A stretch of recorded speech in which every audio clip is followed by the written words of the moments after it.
Let me figure. Talk. I'll talk. Well, I'm not There doing you go. Now we're live. Well, not live, but But you've it's live. officially agreed to go on YouTube for the first time. What was that? I said you've officially agreed to go on YouTube, I think, for the first time. It's not the first time. If you remember, me and you did remember the Red Bull video that we did? Oh, We battled on that shit. That was some of our worst work ever, I think. Mine was terrible. Yours wasn't that bad. Mine was like really bad. It was the video where it's Werber shooting off two like Roman candles. Yours looked cinematic. Ours was me skipping down Bascom Hill in the snow. That's it. Yeah, actually, yours was garbage too, wasn't it? Well, we did better than you. Still, we had more. We had more pull than you. You had some connections. I don't know what you were pulling for that, but it was nice. Yeah, I emailed that to I had no shame for that video. I was like, if I can get out of class for 10 days and go to Europe on Red Bull's dime, I will do whatever. I was emailing high school teachers, grade school teachers. I'm like, show this to your class. I don't care if it's embarrassing as hell. I want. You had some cojones. I was not pulling that. I was scared. I did Facebook and I thought I was being annoying. Our like one thing to get was like just, I think Hartwell had some dude who was Twitter famous, and that was like the only way we were gonna do it. I put it on Facebook, and I think if I went back and looked at my Facebook page now, it would be probably the last post I made on Facebook or like the second to last. And that was what, 5 years ago? Yeah, you got to get off Facebook. I do too, but everybody. It's nice for like that quick rabbit hole of videos. Because what videos? You mean like you just go on like Facebook videos and it changes because I can't always go on YouTube. It knows what I like usually watch, whether right now is like golf or. Dude, what are you doing going on Facebook videos? I get bored. I can't sleep. Yeah, I guess. No, okay. So I started the same way off with Lorenzo. I guess I'll just explain it in case for some reason they'd rather watch yours instead of Lorenzo's. Better be the case. The whole concept of this is I do the bare minimum of work besides talk to people, and I trust my friends to do all the work for me. So once we're done here, it is on you to find me the next guest, whether it's doctor, lawyer, entertainer, I don't know, your pool guy. I don't care. I mean, I do care, but I kind of want to see essentially how much pull does my social circle have, or basically, yeah, what do we have? Like, how far can we reach? And it's a test of like 6 degrees of separation too, kind of. Yeah, and I wanted to name it 6 Degrees with me, basically, but I don't know. There's too many other podcasts named 6 Degrees. Like when I first when I put Tending a Lisp on Anchor, the first thing it said brand new podcast or possible suggestions was 6 Degrees of separation. I'm like, well, there goes that idea. Yep, throw it out the window. Yeah. And then I thought about changing it, but I think I'm going to keep it trading up. And to something you mentioned when we talked last week, and you called it your bloodline, and you're like, my bloodline's going to be way better than Lorenzo's. Dude, I mean, I don't know if my first person that I get is going to be better. That'll be a different kind of competition. Well, you'll be trending. Yeah, Lorenzo, if you're watching this, my end of my bloodline will be better than yours. And that's all We'll do it month by month, I think, because then I have plans for this, but month by month, we'll just see who's in the lead and who has the best month over a year. Yeah, yeah. And then I'll have both of you on. We can do multiple people on this, and we'll do a recap, and you guys can hash it out. But yeah, you got some. I texted him. I said, you got some competition. Weintraut's actually in. He's like, oh boy, I have some seeds planted, but we'll see. So you're competing against someone with a little fame. So I know he's TikTok famous and star. He's had he's got a 2-week lead on me too. No one brings that up. Yeah, he'll have 1 week because we did it on today's Monday, right? Mm-hmm. We did it last Wednesday, I think, or Tuesday or something like that. And yeah, so about a week. But I feel like you haven't stopped thinking about this since we talked last time. I mean, I hope you have. I know I brought it up to everyone that I've talked to. I can't stop like thinking about who I'm trying to get. I'm trying to shoot for the stars, but then I'm like, what kind of pitch am I going to do here? Which is why you're a bastard for this. This is that's totally on the me. thing too, is like it's not so much like who you know, but you have to sell them on this. You have to sell them on me. And like, I have a friend who's interviewed 2 people now and has a podcast for 10 weeks. But like, hey, Bill Gates, can you hop on this podcast real quick? Hey, Billy boy, you want to talk? Like, I told you on the phone, like, you don't need to get me Bill Gates, but if you can get me Bill Gates, that'd be nice.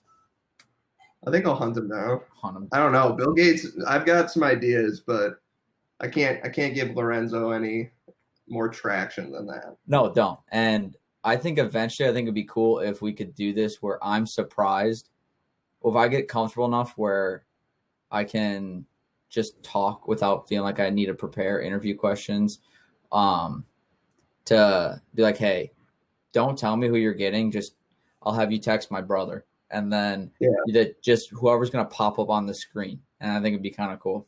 But for right now, let's not do that because it'd be real. No, yeah, it'd be a good test for you. That'd be really cool. It'd be really tough. That would that's a few months down the line. Yeah. But I'm glad you've been thinking of ideas because I'm not going to. That would be the whole purpose of this.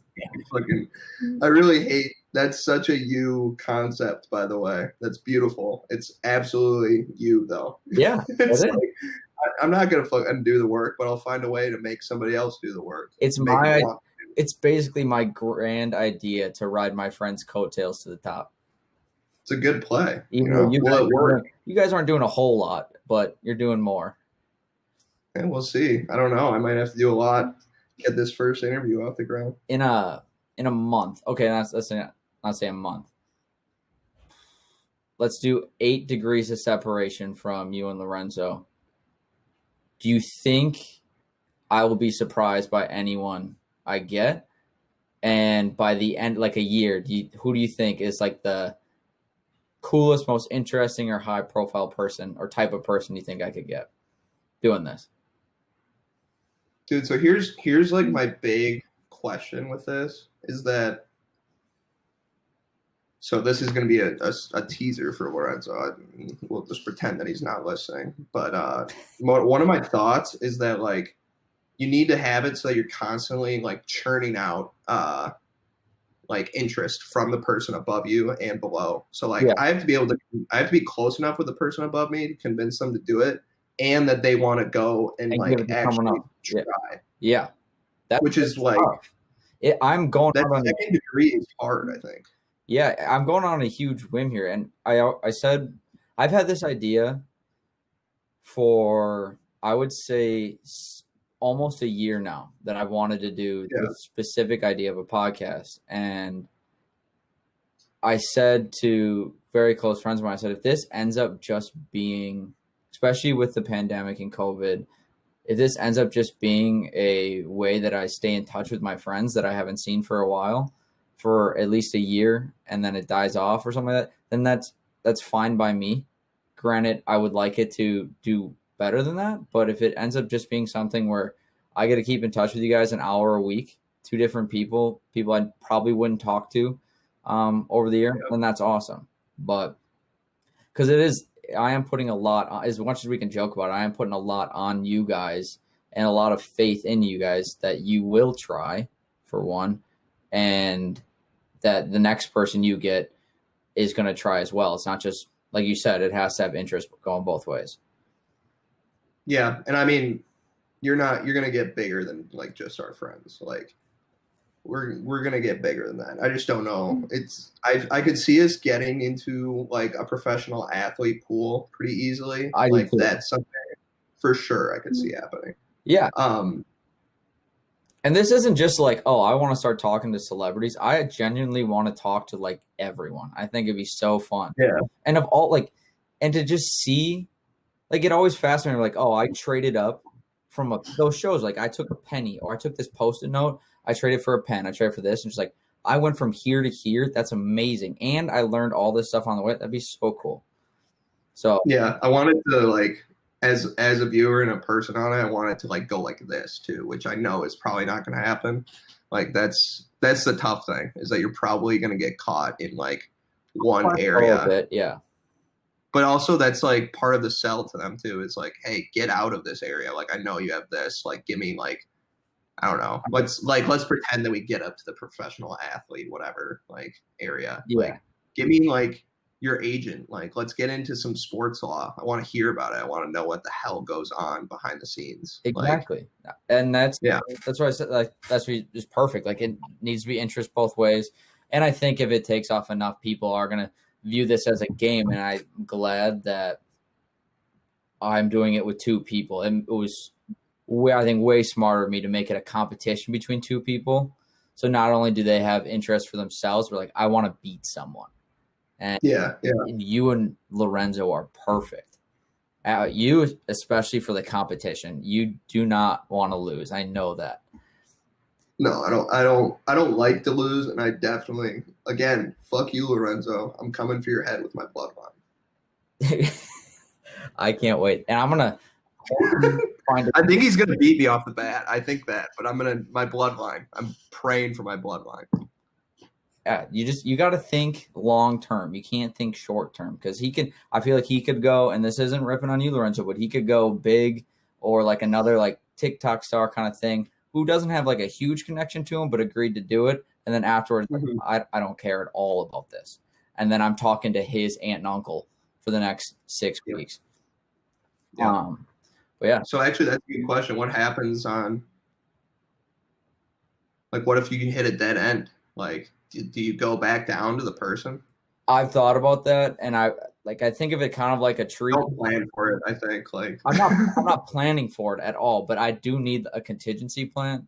And the way I view it, kind of is like we'll start with it's like a tree, and if one branch is super long, awesome, but not all of them are, and there is a chance that it cuts off. And I think when that time comes, I'm going to have to be an asshole, and it's not going to be that hard to do. I've had plenty of years of practice. But listen, I do not care what your great aunt is doing on her days off in Arkansas.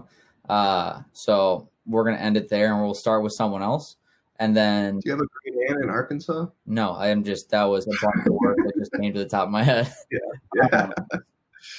And so I would probably have to restart it either with Lorenzo, and I don't know if that would work, or I'd have to find someone else. And then that's a challenge where it's like, hey, you have the other branch has a 9-person head start. So either it's going to be a lot of motivation to find someone cool right away, or they're not going to want to do it at all. And then it could just turn into like, let's see how far this branch goes, and then I could restart it. But hopefully that doesn't happen. And if it does happen, it's at a point where either of your bloodlines are doing pretty well, that it's gauged enough interest where I can go out on my own and be like, hey, let's start with you now. Let's start a new branch. Let's see how far we can get, starting with, I don't know, a low-level athlete that I just happen to swap contact info with. And so, yeah, I could just basically go from someone I already talked with from either one of them, like, hey, try again. And then the branches off. Yeah, I think that's a good contingency plan. Yeah, I can't worry about it. If I'm constantly freaking out about that, then it's just not going to work. And I think hopefully I develop enough context through it where I can do separate interviews on my own, and I just develop a whole different library that will generate more things to come. But I got to start with 2 friends, one with a little fame, one with nothing. And one was just a fucking bum. And see how far we can go. Yeah.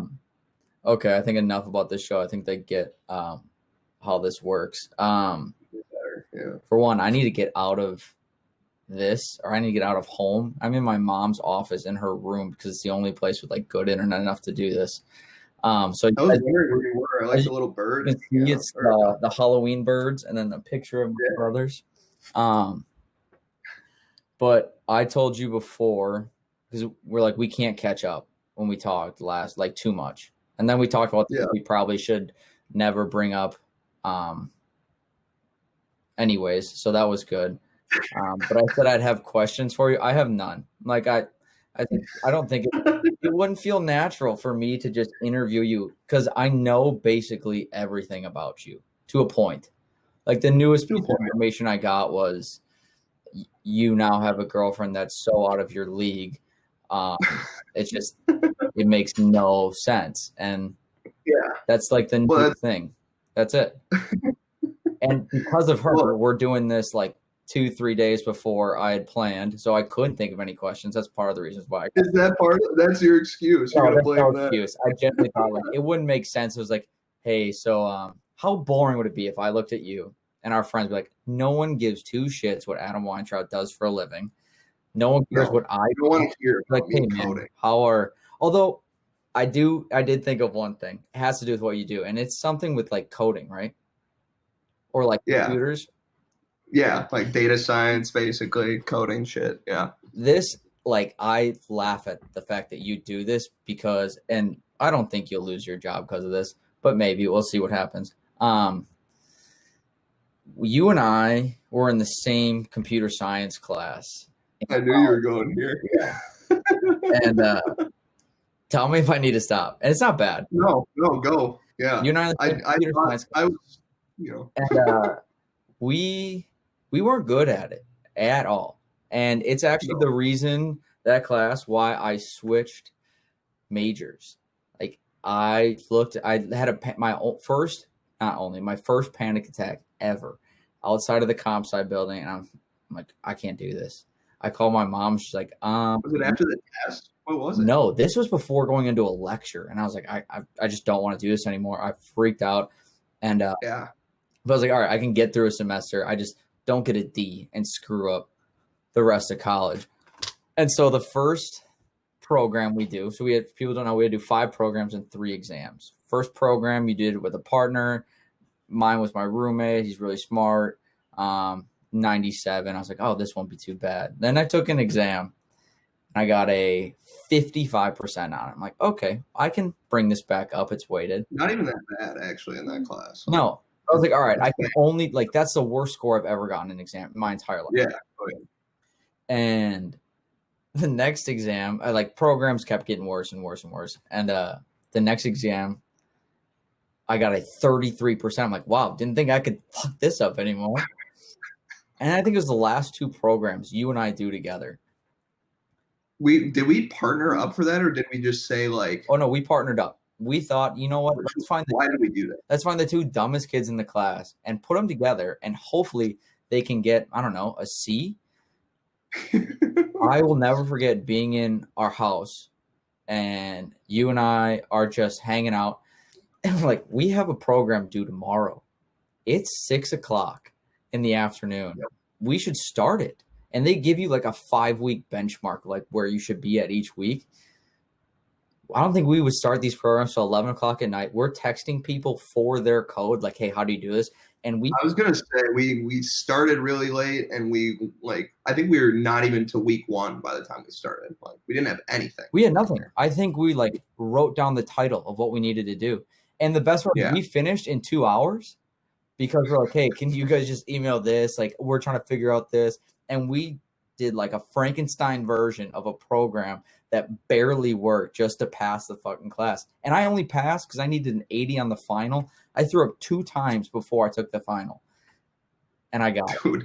But I couldn't. We're in programming, and you and I Frankenstein programs, and we had no clue what we were doing. We were, I think, hammered during half of them. We were usually having a couple beers, and we would go out after, like, oh, it's a Thursday, it's due Friday, we're going out. Well, I gotta pile in all this shit into there and just see if it runs. If it doesn't fail, if it doesn't crash on me, then I'm gonna just say it's good. Yeah, like, if it didn't crash, that was our only criteria. Is like it just ran to the bottom. It could be like, hey, do basic math, and none of the 2 + 2 would equal fish, and be like, it didn't crash, we're good. It would print out the wrong shit the entire time. Like, the other thing was the people that we got it from also weren't fucking trustworthy. They were dumb as fuck too. No, like, we asked the people that were willing to give us their code, which is it's like, who's going to be willing to do it? The other dipshits in the class, and it's like we could not. I remember trying to you kind of left me with a lot of the stitching on the Frankenstein, by the way. So, which was tough. Oh yeah, I think I found the pieces. You did the stitching. And you even found some of the pieces. I was borderline stupid when it came to that class. Oh, I mean, I couldn't do a thing. If you asked me to do like a Hello World program now, couldn't even tell you how to log into the software to do it. dude, that was if you remember, I literally didn't even like. That was the semester I had to withdraw Yeah, in oh, I general. know. And It was a terrible combo. you Uh, came back and were like, I'm doing it again. I was like, okay, that makes no sense to me. yeah, Like going back to like and Toxic X. Like, let's try this huh? again. Maybe it'll work out. It did work out. It I did. I actually just hey, if you don't drink and don't have like a ton of other shit going on, like Yeah, it probably just gets better. Like it happens, it works. But I also in the middle of that something you didn't know, I don't think you knew, is that was a Java class, right? And I had interviews for an internship, and one of the requirements is no Java. That's basically it. And me and you didn't know Java. We didn't know anything. I go into the interview. I'm scrambling. I'm like, what the hell am I gonna do? And I like read like the Java textbook that we had. I like read it in like 3 days and like went to the interview and just made up a ton of like just said a bunch of jargon, Yeah. and I got an internship out of that. Dude, And then learned I would be more concerned with the guy who interviewed you and gave you the job than actually hiring you. Like the man who seriously. hired you should have been fired immediately. I showed up the first day. I didn't know anything. I didn't know how to do anything. I like kept telling myself like I'll figure it out before I get in there and never did. Like that was just I figured it out on the spot. Yeah. I feel like that's my story in general, but Dude, that's like a baptism by fire. They threw you in and like figure it out. I mean, it's impressive and you like it, which is good, I think. I mean, I like it, but it's also like I'd rather be talking, for example. This Like is way more fun. By the way, this doesn't pay. Yours pays. This hopefully doesn't pay yet. that's true. Mine pays for now. Yours will pay once you get High risk, further high down. reward for me, but Yeah. we'll see. But you're loving it. You're doing what you love. Yeah. I can't say I love. I like what I'm doing, but can't say that I love just not talking to people. Like I need to talk to people. This is so fun for me. Like, I don't know. I tried doing the podcast thing for so long. I remember the only reason we did the one podcast in college, we did one episode. It's recorded on my phone. Me and four other guys, which I thought was a good idea at the time. Like, hey, four other guys, let's go make a podcast. That's going to work out.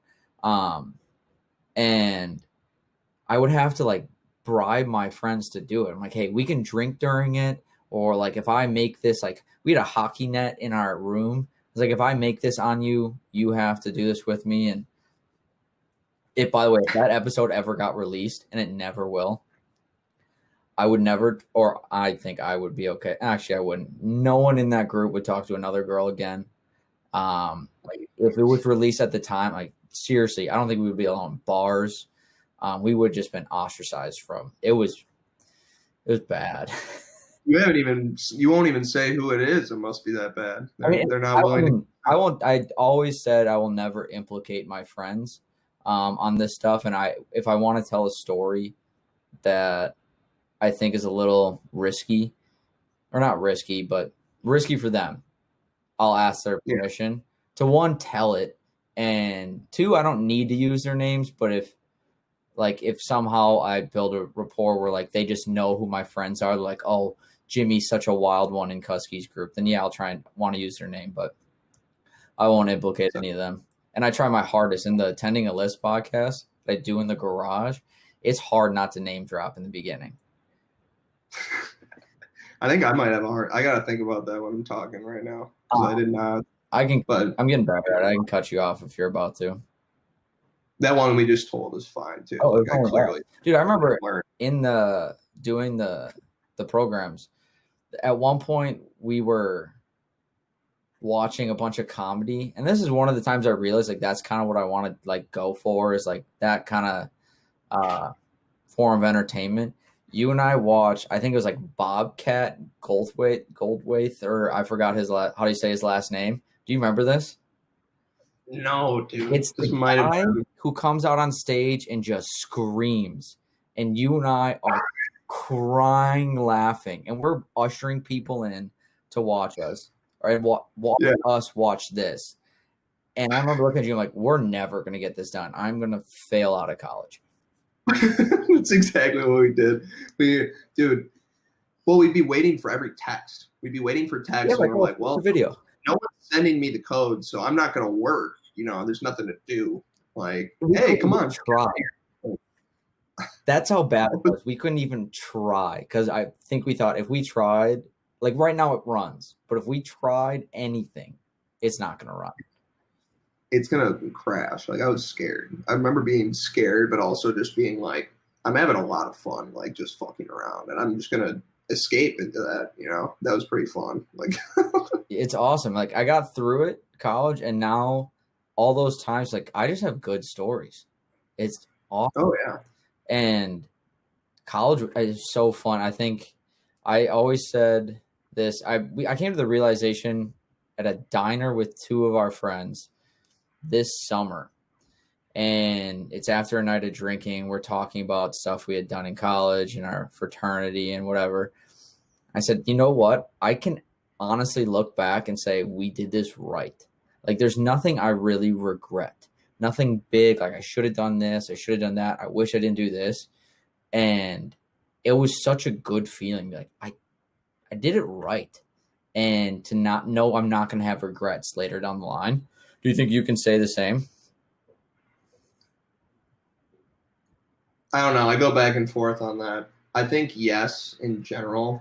And it's always tough with like the like fraternity thing where like part of me thinks that socially, like it was like it totally expanded everything for that.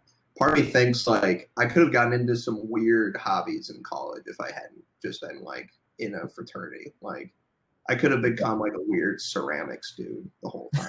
I don't know. Like I think that like if I had been a G, like I might have just gotten into some really weird hobbies that I would have really liked. Like I don't know if I would have gotten into. I think I'd still be playing lacrosse, which was fun. I met a lot of cool people during that. I don't know if I would have gotten into ceramics. I'm not that fucking weird. I'm rock climbing right now. Me and Chuck rock climbing right now. Rock climbing's fun. I wish I did that more. Yeah, and see, I might have done that in college, actually. It's like physical activity. Yeah, I could see that more than ceramics. I don't know how you would have gotten into. I can just picture it walking into your house. I did ceramics for senior year, like my last year. Did you not know that? Fuck around. But I don't think you're like, I wonder if this is gonna. Oh my god, it's an actual. I don't think you're that class going. You know what? This is gonna change my life for the better, and I'm just gonna drop computer science. Oh no, I did it to fuck around. Yeah, it was my last semester, and like I ended up actually getting like I can't remember if I got a D or C minus because I put so much time into ceramics instead of like one of my CS classes. That sucks when you end up liking a class you thought you could just like half-ass your way through, and you're like, I like this, and you oddly put too much effort into it rather than other. It wasn't actually half-assed. That was why it was a terrible play too. Like I totally got fucked on that. I mean. I don't think I had any classes where I could. The one I half-assed the most, I think, was my capstone. And I don't know if I talked about this with Lorenzo, but I did a semester's worth of work in 3 hours. I just had to make my own website that I don't even use. I remember being like, I'm going to use this for the rest of my life. No. Not at all. I haven't looked at that. The website's probably so shitty, dude. It's probably so bad. I think that website is on my resume too. Like employers go and be like, let's check this guy out. And it's got probably a half-ass video of like a marketing video I made in my back. Video on there? I had to put my script for my. What is it? MichaelCuske.com? No, it's private now. Oh, come on. Dude, it's so bad. I'll send you the script and I'll send you the video. I would love to see it. It's so bad. I did one of the videos in our City View apartment. Oh my god! It was so bad. I had to make a commercial or fake commercial for Snapple. Oh, I do remember that. By the way, that apartment was horrific. You want to talk about that? Because that was the crazy. that could go under my regrets too. Like it could be both. Like Well, for me, like you could call it, but now I have like a great story from it. I mean, me too, yeah. we lived, so I couldn't live in the fraternity house for a full year because it's so expensive. And so I got you out of that too. I forgot about that. I move out of the house after a semester. But I hacked a lease together. Remember that? Yeah. And I was like, I'm so poor. I can't. She's like, I don't want to do it. I lied to the financial advisor. He goes, how much money do you think you spend a month on food and all that? I'm like, I spend probably $100 a month on food. I would be dead. He looked at me and goes, Jesus Christ. Like this kid is lying through his teeth. Lying through his teeth. Like $100, like that's like maybe a week for like a college kid. Like yeah. And so either way, you pull through, you get me the 6-month lease. I move out into your apartment, which is, I don't know, several blocks away because all our other friends are going abroad. Now, I thought I was under the impression, I'm like, it's literally just going to be me and you in this giant apartment. This is going to be so fun. Turns out we had an exchange student, probably the #1 drug dealer in Madison, and then his number 2. Yeah. Like our drug dealer not our drug dealer, but our roommate dealt to our next door neighbor, not our next door neighbor, his roommate. Yep. And then he sold, who also never paid his rent. Do you know that? And he also dipped out. He literally like didn't pay his rent, and then he's just like, I'm leaving. Like, I'm not gonna pay. Like, I'm not even gonna like pretend to pay. I'm gonna leave town. Gone. I remember adding it up because he was late on. We would always get the emails like, hey, we don't have enough money for rent. And he was late by like 2 weeks. It's not like we didn't like this guy. He was a lot of fun, but he late by 2 weeks for like 4 months straight. And it added up to like an extra 2 months worth of rent he had to pay. Yeah. Because I just don't paying on time. I'm like, that makes no sense. Dude, I mean, I don't know what that kid was doing. Like, he also like obviously had some crazy, like, you never knew what he was doing in general. He was taking airsoft guns and like shooting them in his room. Like, he'd subleased and like took over Travis's room, right? Yeah. Yeah, and he's shooting. He has like all this giant array of like airsoft guns, like BB guns, not airsoft guns. He's like shooting them into the walls. The walls are all destroyed. He smokes in his room, like smoked 7 blunts a night. I remember having people over one night, and our buddy Connor got shot in the leg 3 times by one of these guns. And he woke up next morning and goes, why does my leg hurt so bad? Right in his shin. And I think to this day, he has 3 scars on his leg. And it's like, that was a weird pregame. Yeah. Came over and got shot in the leg by some dude I've never met, ever. Dude. And he came back. He's like, yeah, I'd come hang out there again. If that's not college, I don't know what is. Well, that guy was cool. It was like such a weird thing. It was just like you lose all sense of like rational thought and behavior. Like, one of the times I was in my room and I'm like, he used to go and smoke cigarettes on the balcony, I remember. Yeah. But he'd like leave it open.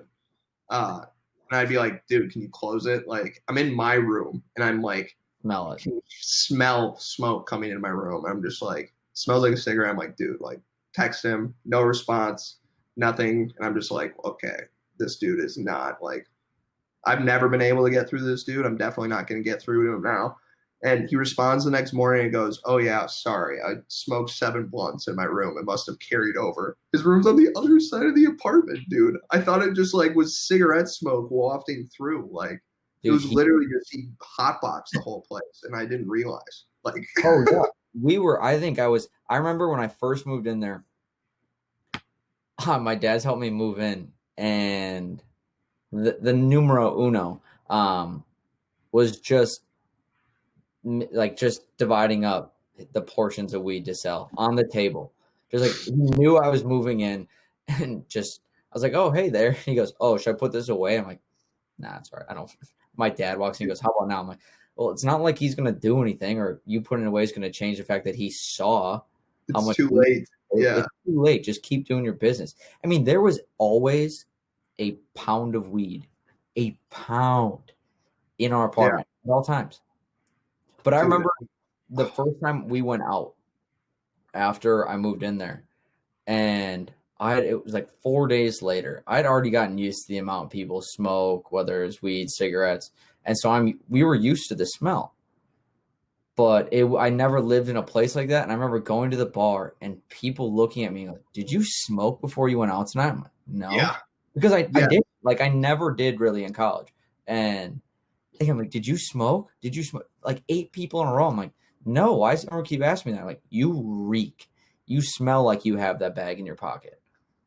Dude, my clothes, everyone's clothes. It was your clothes that Yeah. just got like absolutely disgusting. Like you In couldn't escape it.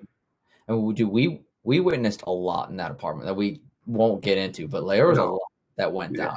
down. we won't get into that one. But yes, holy shit. I mean, rap bitch is one funny thing I always think about with that. Dude, number 2 used to have sex with the door open all the time, and I would get up to like refill my water, and I would just hear cheeks clap for. Yeah. No, he was not a quiet lay, He's slamming the whole time. He's a Oh, jackhammer type. bed shaking. I think the bed was probably in a different position by the end of it. Oh yeah, for sure. East side to the west side of the room. And then he'd just order out every night. Mm-hmm. That man would order the pizza place that was essentially in our building and have it delivered. Yeah, that man was high. He could not move. He couldn't take the elevator downstairs. That's ultimately what he was. Like, he couldn't take the elevator. That's it.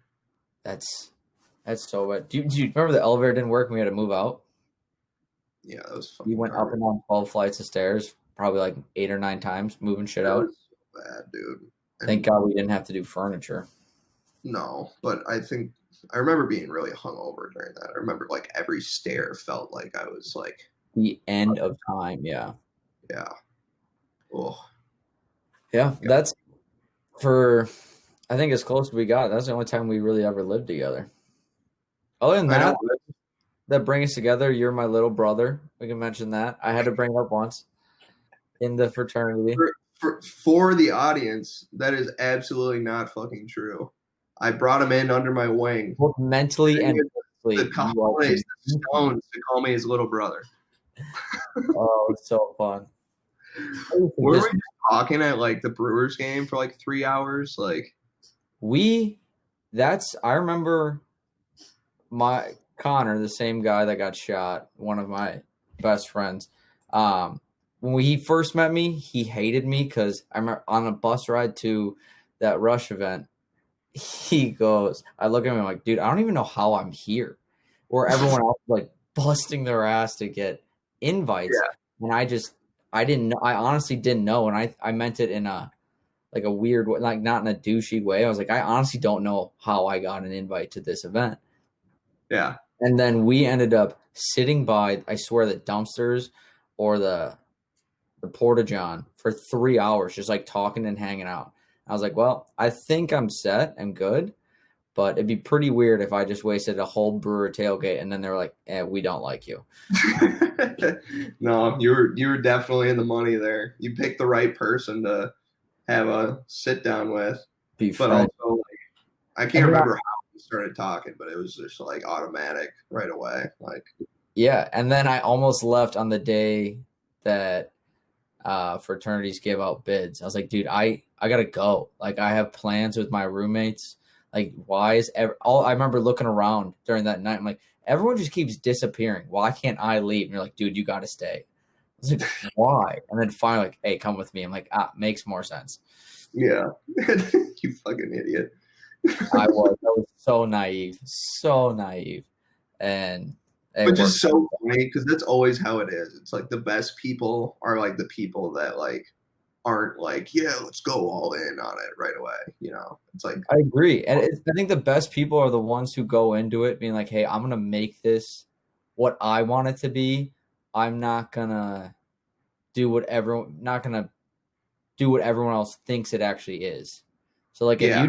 you can take advantage of that system and have a lot of fun and make some of the best friends you can. Obviously, it depends on where you choose or get selected to go, but yeah, if you basically take advantage of the system, it's so fun. Oh, we totally did. That's exactly. That's why I Don't was want to so. be the guy that falls into the I'm this, only this, have to be this, will be this the rest of my life. Because those people suck. Yeah. I Beta, mean, beta till I die. No. no, absolutely not. Like, how can you?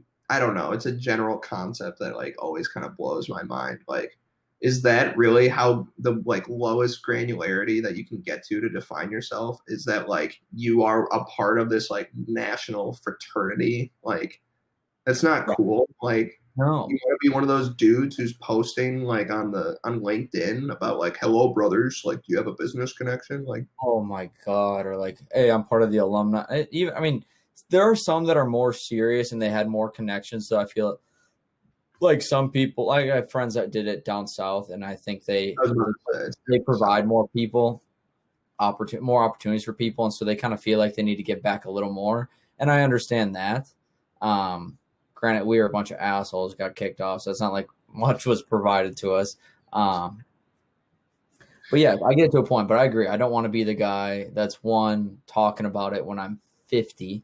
Like, oh, I'm this. I will no problem sharing stories from what we did during my time in college, which I happen to be a part of a fraternity. But I yeah. don't want to be the guys like, yeah, back in my beta days. No, never. Like you can go without saying that. You're not gonna catch me coming back and visiting our house. Never. Well, we can't. It's Yeah, actually, we're not allowed. But not even. hey, you were on the council the year that we got booted off. You were a part of that decision. Yeah, actually, it's not really a great look usually. No, not at all. I remember we were about to do like elections for the next council, and people were like, are you going to do president? I would rather die than be the president of a fraternity. Are you kidding me? Mm-mm, The amount no, of BS you need to deal with. I I couldn't even imagine. Bernie like literally was just the president because no one else would be. Like, he Yeah, was the guy to do it, and that was the right choice. But no one went against him. Like no one wanted it. no one really wanted it. I think we had to have one person like, dude, just for the sake of democracy, I mean, throw something up there. And Exactly. yeah, I think everyone knew which way it was going to go. Yeah. Yeah, that was, Recruitment is fun. You can just do whatever you want. Basically, you work for like a month, and it's just you like meeting kids. yeah, I got robbed of that. I got robbed of that. Except for I kind of got to do it with the spring class, but it's Yeah. actually. Can you imagine? I mean, not that anyone cares, but like if it was in a one of those fraternities that it really mattered that you were actually on the list of members, what they went through to one not be considered a member, and two get kicked off like 3 weeks later was Seriously, dude. The other piece of that's really funny from my perspective is they bring us all on like what is it, national convention, right? And like, frankly, me and our member development chair, I think was, it doesn't matter. yeah. We're you're dressed up in suits. Me and him just went and would like smoke and then like go and like do all the activities and just be like terrible during it. But then we're sitting like we're a problem chapter. Like, everyone's like, Oh, this, huge. yeah, they're like, you guys are suspended. You've been suspended. You're a problem. And like, they were sitting down with like all of us and one of the like national whatever big dog people, and they're asking about like recruitment and like what we're gonna do. And I'm high. I start saying, yeah, we're actually recruiting a spring class right now. And they're like, Which is numero uno on the no list. I remember I got one of these, just a big like elbow to the side, like, dude, what the fuck are you doing? And like scrambled out of it, and like it was like, no, I meant like last semester we did that. Well, like it didn't make any sense, but Like, they are stupid too. They should have known. the fact that like when did you finally take like office basically, or you accept your position your second semester, your sophomore year.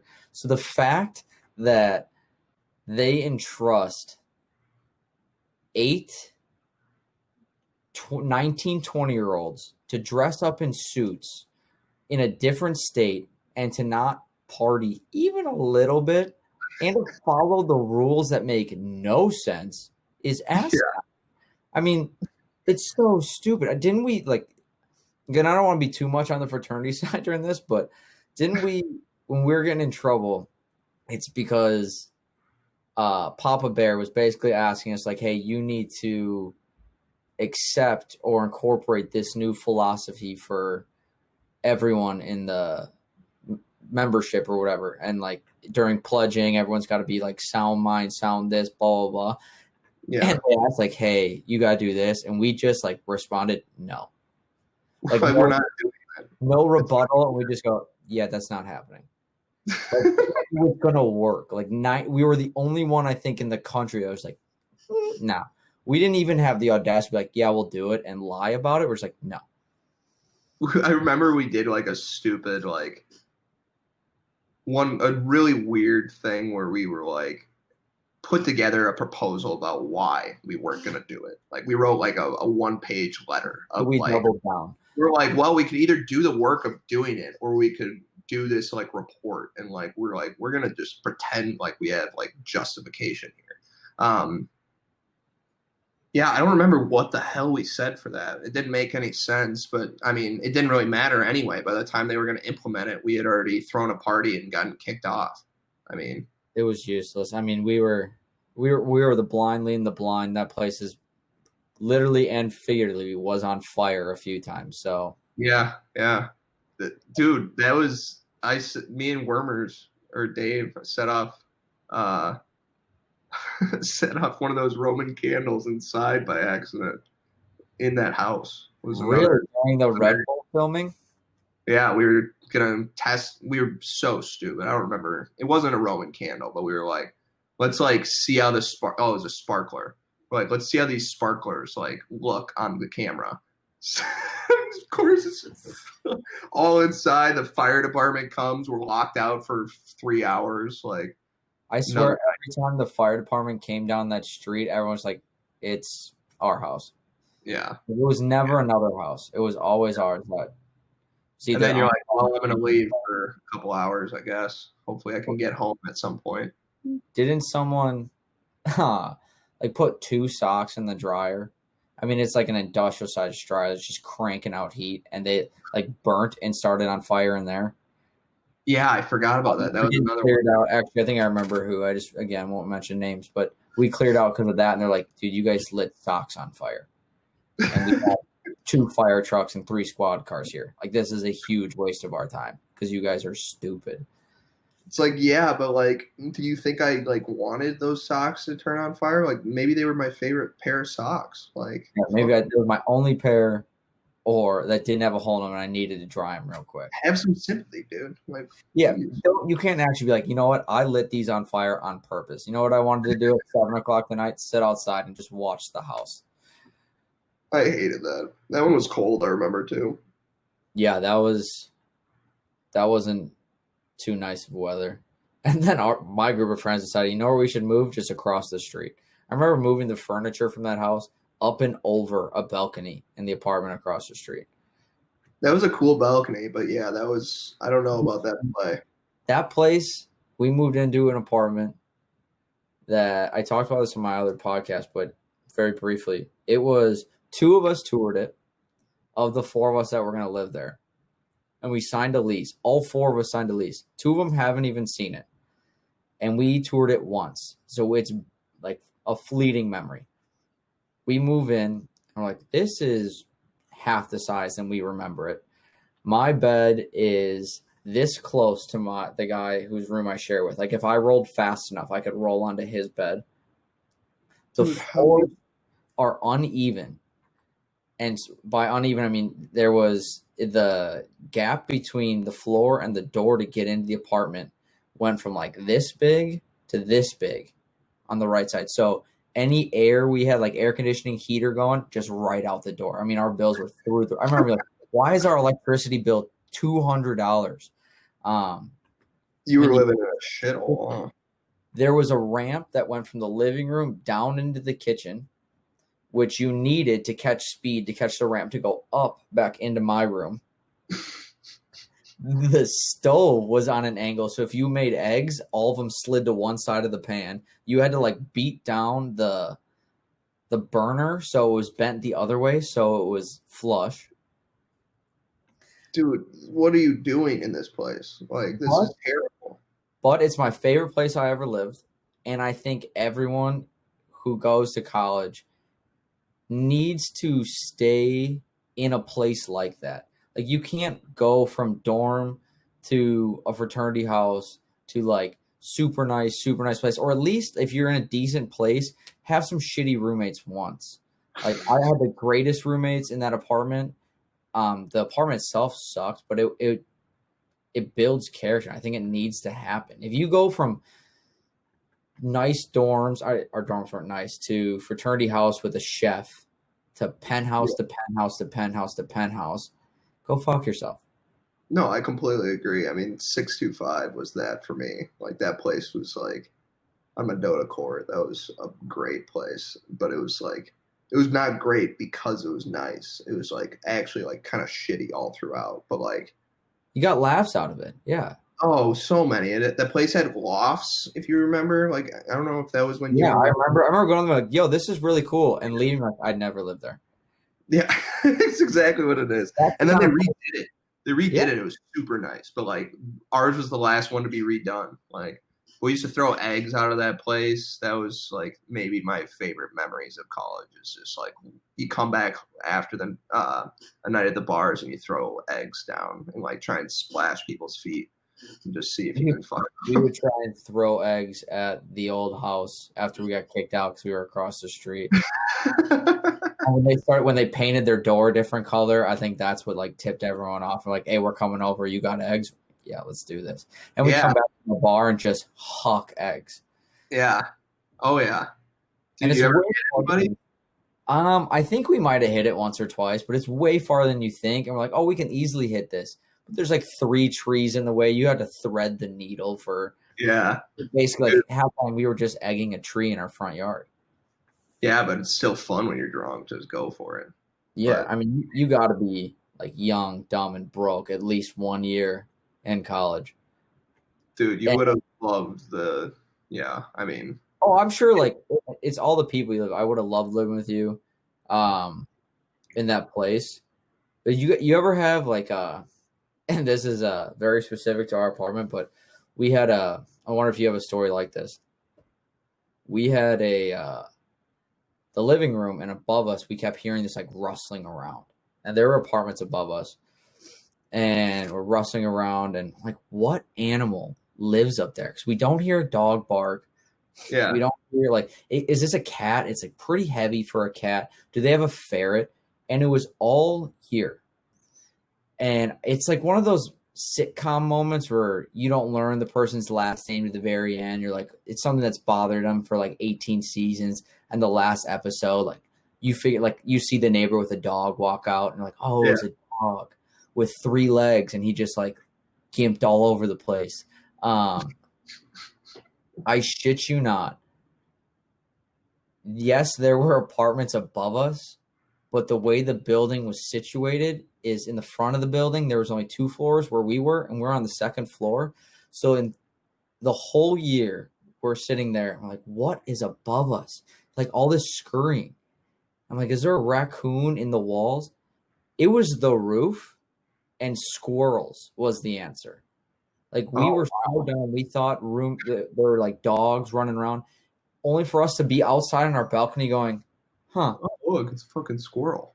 No, like there is no one above us. That has been a squirrel for 8 months. You thought you had upstairs roommates the whole time? The whole time we thought there was a place directly above us. We were literally on the balcony at the end of the year like, dude, there is no one above us. Yeah. You There guys has are idiots. You guys ever are idiots. like how dumb are you that you can't figure out that no one's above you and you have these two giant trees that are just shitting out acorns and whatever like that Ice Age squirrel is going after and all those movies like all over the lawn. Like no shit, there's going to be squirrels everywhere. I'm like, Yeah.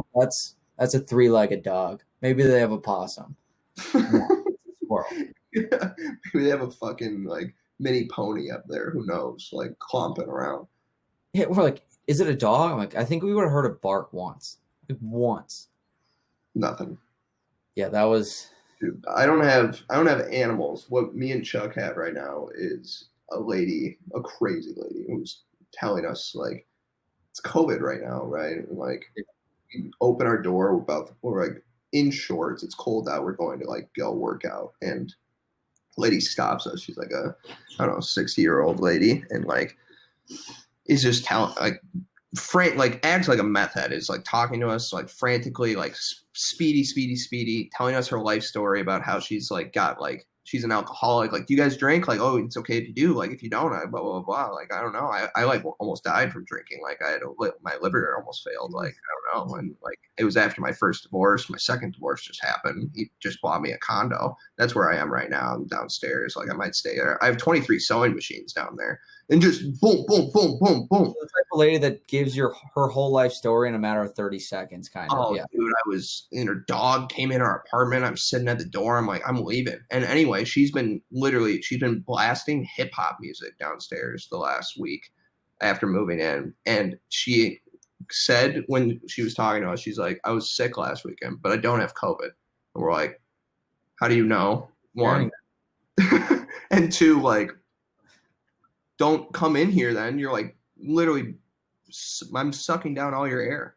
But she's been hacking up a lung the last like I don't know week, like to the point where like I can't sleep. I didn't sleep like 3 nights this week because she was hacking up a lung so hard. I'm like worried she's gonna She's die. not like a chain smoker, is she? I You're don't gonna have think smoke so. up your vents again. Yeah, I mean I who fucking knows? I don't smell anything, but yeah. I don't know. Dude, those people are nuts. I went to like a Halloween gathering this weekend, and the lady in this apartment, the way their apartment's set up is their balcony is connected to the two balconies on the right and the left, but Yeah. I could apartment hop from balcony to balcony, and we're sitting outside just talking, and this lady walks out and she has her dog in her hands and it's dressed as a ladybug. She goes, "Here she is. It's a ladybug." And we're like, "Oh, hi, how are you?" Because I told you they love you. I'm thinking she's about to start talking to us. She's still just talking to the dog. I told you they love you. You are the cutest. I love you. And then like looks at us for a second, goes, "I see they like you." And we're like, Oh I God. look over to see if anyone else is like biting their tongue laughing. I'm like, "What is going on?" She goes, "They like you." I'm like, she kept saying that. And I was like, "Do you know this and this about my dog?" And like, she hasn't seen two of us ever in her life. Yeah. And kept going on more and more. I forget some of it. And she finally goes in. I'm like, this lady just needs to go in before I just start cracking up and dying of laughter. And I look to the right to the guy who lives there, and immediately he just goes, "We know." Just don't fucking say a word, please. Yeah. don't say it. We get it. We'll talk about it. It's basically like, we'll talk about it later. Not now. Yeah. The first thing I said was, "She live alone?" And they're like, "Yeah." Yeah, that's, I think my mom always said when she lived alone for a bit, it's like you start talking to your pets like they're real fucking people. Dude, you also just try and talk to anyone you can. Like that's for sure a thing. Like Charlie and I were making jokes about this girl, or not a girl, she's a 6-year-old woman trying to. We're both convinced that she wants to fuck the other person. Is our talking about like I'm a little worried. I come home a little drunk, can't get my key in the door. Oh no, there's Mary. You ever seen that? What's that bowling movie with Woody Harrelson? You know what I'm talking about? Kingpin? Kingpin. Remember how he's got that like landlord lady who's like always going like this? That's like what we imagine. Hey, you never know. Let me know if it happens. Yeah, I would love to hear that story. Dude, I think when you get up there in age, though, you don't give a fuck. And I mean, I have a neighbor here that I took up smoking meat this quarantine. Like every Sunday, I would just smoke a different piece of meat. And the neighbors would start coming out and like when it was getting nicer out. And then this lady to the right of us would come out and she'd just sit on her chair and read her book. And she progressed. It was like she took the worst bits of every CDC hearing to heart. And she's like, it's airborne. When it was the airborne news, I think she thought, oh, if I go outside, I could catch it no matter what. I think she thought if she's in the middle of the woods around no one, she could catch it. So there's one day I'm sitting outside and I look to my right and she's just sitting there like this. The grandma hat, black glasses where it looks like she's blind. She's not. And just staring up at the sun, mask on by herself, big coat, toy kind of in the summer, and gloves, just like this. Oh, like, no. She's like legit been quarantined by like 3 guys in a hazmat suit, and they're like, the only way you can go outside is if you sit like this. And hoping the sun, I think, burns everything around her. I'm like, you were creeping me out. The theory, it was sun killed the virus too. Sun kills it, whatever. Man, dude, that's tough too, because like, when people older like know how to use the internet yet, and like they're just like they're trapped in the old there's only the news that they're gonna watch. They're gonna go online or on their TV. They're gonna click to the news and like they're just gonna hear like the clickbait and that's it. Like they don't have any like real sources of information unless they're like reading the newspaper, obviously. Like, but this lady sounds like she was throwing on like Good Morning America or something and just hearing. She's gonna come out in a bubble suit like the next time I saw her. This is also very weird because your internet apparently disconnected your video. It's still recording, so it'll work, but I can't see you, so I'm just talking to myself right now. How long has that been the case? Like 10 seconds, like right in the middle of when you were talking. Yeah, it'll come back up if your internet gets better, but I'm not too worried about it. Weird. That's really weird. Yeah, it's saying uploading local recording, but I think it'll be fine. It's the beauty about this is, I guess, kind of circling back a bit, but like when I wanted to do this months ago, I was worried I was going to have to like buy all this equipment and have to ship it person to person. There you go. You're back. Ship it person to person, and pay for that between each person. Like that's going to cost me so much money. And so like I found this and it records from it's kind of intrusive almost, but like it's recording from your computer. And it's not just recording my screen, which is kind of cool. I think there's probably plenty of other services that do that, but this saved me thousands of dollars. And the audio, and apparently it looks way better when we're done. Like if I look a little foggy, it won't look as bad. I was going to say, they have that on here. That's a good pitch for Riverside FM. You trying to get a sponsorship while you're at it? Sure. I'll take anything at this point. Anything you can get. That's going to be fun doing ad reads eventually. Because I think this could get a few ad reads relatively quick compared to my other one. But the other one, the platform I put it through, which I'll put this through as well, it gives you one right away. And like your CPM or whatever is $15. So every 1,000 listens, they'll give me $15.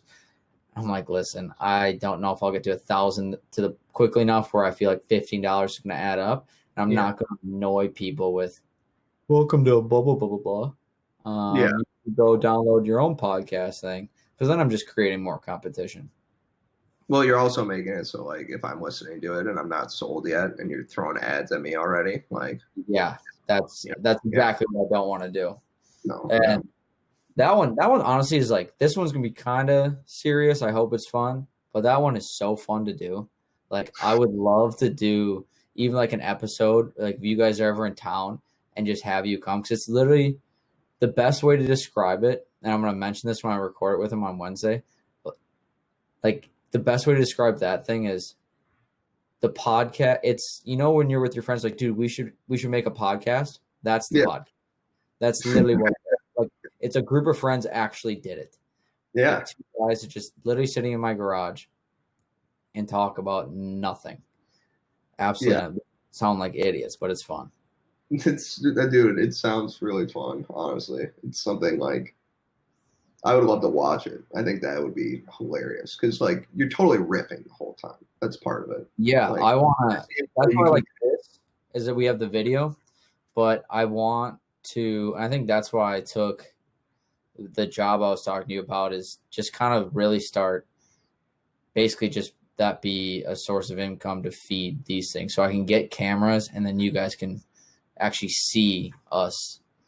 And then yeah, hopefully one day if I have like a spot where I can do this, if I know the person well enough or I can pay to have them fly out, it'd be way better to see two people in person than at least in my opinion, like as nice as this is that I can see you rather than this being recorded over the phone, I would much rather you be sitting next to me.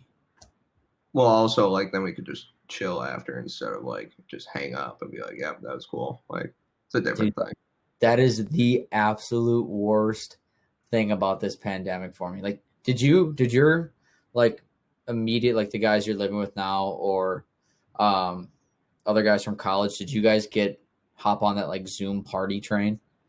Oh fuck no, I did not. I never got into it. I don't remember So why. I hated it. I like boycotted it. Me and Chuck did. I did 2 or 3 like happy hours with the guys and they were super fun. Like Yeah, half the blacked out and it was really entertaining. And then I would do kind of just like every Friday, me and 2 other guys would just like, hey, let's catch up every Friday. And that was nice to like actually stay in touch. yeah, And one of my friends is going to kill me because I've said this so many times to him. But the worst thing was, especially when you were drinking during these things, and you'd be like, all right, guys, like it's been 3 hours or 2 hours, like it's called a night, and you close your computer and you're sitting there with like a half empty Bud Light and you look around and you're in your living room and you're alone. You're like, this is depressing as hell. oh god, dude. Yeah, see, I never. Well, my situation was different too, though. Like you got to remember that I had Chuck, and then Hartwell moved back from Brooklyn and lived on my couch. Back now, by the way, Huh? is he back in Brooklyn now? No, he's here again. Yeah, yeah. He's actually. You should talk to him. He's just actually shooting a movie, dude. Like, He is? yeah, he's gonna be in a movie with like I don't know if I can talk anymore about it, but like No, I'll talk to him. Is he shooting it or is he going to be in it? in it and also in production, like pretty like there's some names that you would like know. Like Fuck yeah. he might be my person that I choose too, frankly. Like Dude, that'd be awesome. Like, yeah. I mean, like I said, you pick whoever you want, but that's awesome because I know he went there and that was always his goal. It's like, I want to shoot movies. I want to do this and that. I was like, that. And I mean, that kid is so talented. And it doesn't surprise me that he's actually doing it, but that's awesome. I didn't know that. So, Oh, dude, there's another part of it too, I guess, that you don't know is that so you haven't been here, but he was staying on our couch. He's like, all of his jobs are done, right? Like they're not going through basically because like no one's hiring freelance video people during the pandemic. well, we know one. At least, huh? Well, we know one who got hired. Who? Well, we talked about it last time. Oh yeah, yep. One made it. Oh shit. Okay, sorry. On the road. That's the last thing we need is inside jokes on something that's just starting. I know. Here, I'll keep on this for you. Yeah. Dude, Harwell wrote a screenplay, and we filmed it. He got like a ton of I think he had to get $1 million insurance plan for the camera equipment and like all of the like lights and shit that he bought, or like rented, and then him and Nations filmed this thing, and it's Hartwell is the only actor in it. And it's like this short film. He has a couple of cuts of the trailer, which I'm sure he would send you. But like one of them's like a horror movie take on it. One of them's like a dramatic thing. Like but he filmed the whole thing in here, and me and Chuck basically were the mic guys the whole time. That's So awesome. we're like, what was that? That's awesome that you guys helped. That's unreal. I knew he would write. I didn't know he was writing screenplays, but Yeah, he was writing and acting. so those And took off. yeah, dude, and like, well, he hasn't even released it yet. So one of the scenes in there, he breaks my mirror with a hammer. That's like one of the biggest scenes. And I had to like help him like figure out how to break it. He hit it 7 times. The thing wouldn't break. Every time he hit it, like it with all. I don't know what the hell was going on, but we ended up like bringing in the engineering degree and like putting screws back there so it would like create tension on the mirror and break. Anyway, Harwell showed this to these like movie people, and like that's how he got his role. Basically, he showed that trailer. Unreal. Yeah. You don't want to plug that mirror company because I think they might get some serious sales for, hey, you can hit this with a hammer and it won't break. Well, I'll put it this way. So Harwell bought an extra mirror because he's like, I'm gonna break your mirror, and I'm like, okay, that's fine.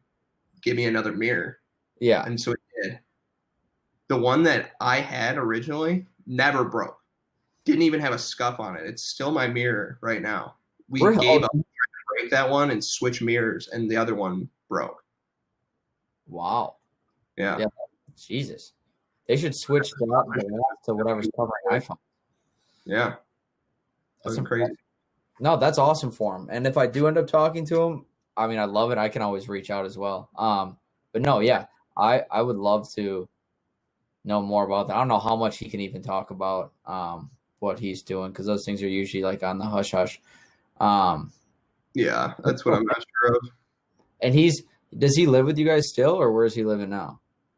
No, he lives like 2 blocks away though. He's staying in an apartment for like 2 months. I think he got like 60% off, and then through some like I don't know some app. And then him and Nations are living in like Lake Harriet at his grandpa's house for the rest of the year, basically rent free. So he's gonna be in Minneapolis for a little bit here. Shit, I'm gonna have to make that trip up here. Yeah, you fucking. I mentioned that with one of the guys I was with this week. I was like, I need to come down here more. I also need to go up to Minnesota and see that. There's so many of you guys up there. Yeah, it's a good group. I mean, there's a lot in Chicago too, but yeah, but it's also, dude, going down there is so expensive. I don't know, dude. I mean, I've been doing it, obviously. Yeah. I didn't hear that last part you cut out. I said it depends on what you do, but yeah, I guess that's fair. Yeah, that's fair. But like, I don't know. There are ways to do it. Like, I've been finding like $60 flights. Like, if you plan it out like a couple weeks ahead. Like, COVID's kind of now's the time to be booking flights for sure. Yeah. I got a text while we were doing this. I'm pretty sure I got asked to do a golf trip on New Year's. Go down to Arizona. I'd have to book that flight relatively soon if I want to keep it cheap. That sounds like so much fun, but also so daunting to be like, hey, it's going to cost you like $1,000. Yeah. And you're not going to golf for 2.5 months before we go on like a 4-day bender of nice courses in Arizona. It's like, you kind of want to golf semi-decent if you're going to drop some serious money on it, for like serious money for us right now. Yeah, I mean, you don't want to have a bad time. You don't want to go there and like top every shot you're gonna have, and like, why the hell am I here? Because if you end every day pissed off because you shot like 100 every time, like, this was the biggest waste of money. No, I mean, it'll be fun either way. Just sun right now is gonna be good. Like, I'm trying to just get out and be like outside in like trips coming up. Like, that's all I need. That's all I want. That's all I need. We should try and get one to Denver here together then soon. I would love to go back up there. Yeah. Sooner or later, I'm going to have to prospect some apartments. So, dude, we absolutely should do that. Me and Chuck have been talking about. Can you hear that right now? No, what is it? I think he's just playing a football game. We've been talking about going for some ski trip. We don't know when yet, but like that would be unbelievable. God Like, damn, I gotta pick up skiing and snowboarding again. I used to snowboard in high school and I stopped. And I feel like everyone just kind of still kind of kept it in their repertoire because now there's like 15 of my friends that are going to. I probably shouldn't say that many people because COVID, but they're going to like Jackson Hole in oh March, and they're like, yeah, everyone skis and snowboards. I'm like, those are all my friends, and I yeah. don't do it. So like, why the hell would you come, basically? And Well, Chuck doesn't either, really. Like, we're gonna teach him coming up yeah, if you figure out a way to get on that. I want to dust off the old snowboard that probably goes up to like here on me. And actually, let's be honest, I haven't grown since fifth grade. I was gonna say, who are you kidding? Like, It's probably still like here on me. it's still too big. You said you were gonna grow into it. Still way too big. No, we'll go out there, and then I can convince you to move out there with me. I'm tempted by Denver. I have a lot of people pushing for Denver right now on me. I bet I know a few of them. Yeah, I think you do. Yeah, it'd be fun out there, and I think it'd be different. I've always been someone that wants to move around a bit, and we have a good group of people out there, and I loved it when I went out there to visit. But I've always said, like, I've been in this state for 24 years now of my life, and I never understood why people want to be where they grew up for the rest of their life. Like, why not you want to go experience something else, meet new people? If anything, it'll make you appreciate where you came from more, and then you can go back home, or you realize you like something better. Yeah, I mean, I agree. I'm a little more tied here right now as part of my problem. Like, Yeah, I have a condo here, but I get that, and some people get tied down earlier than they thought, but no, but I'll get out of it. I definitely, it's in my mind. Don't get me wrong. Like, yeah, there's a way to do it. it's something people should all have, like, in the back of their head, like, hey, if you can do this, and you really don't have nothing holding you back, like people-wise or job, or you can move your job somewhere else, why not go do it? Because I mean, I know me personally, I thrive when I'm uncomfortable. Yes, it sucks for a bit. When you look back, I'm like, all right, I was uncomfortable for like the first 3 months, but because of that, I did this, and this, and now my life is significantly better because of it. Yeah, I mean, I totally agree. I agree with that wholeheartedly. Like, you got to do that in everything you're doing. Like, you got to be trying to grow. I can't be just sitting here doing nothing. Like, Yeah, because I feel like there's a ceiling. Your hometown has a ceiling for the most part. I mean, some people kill it, and I'm not putting everyone down that does it, because not everyone can move. But for me personally, I'm like, hey, I mean, there's still stuff I can get out of here, but I think there's definitely more to do out there and more to see. is Denver where you would go for like your number one spot? I've been thinking about. There are a couple spots I think I like. So I initially, because I like the comedy thing or I want to do all that and the entertainment, I wanted to do LA or New York, and then realizing I'm too broke to do either one of those, especially New York, and now LA, probably not the best place to be moving into right now. And with most people doing entertainment virtually, I can be wherever I want.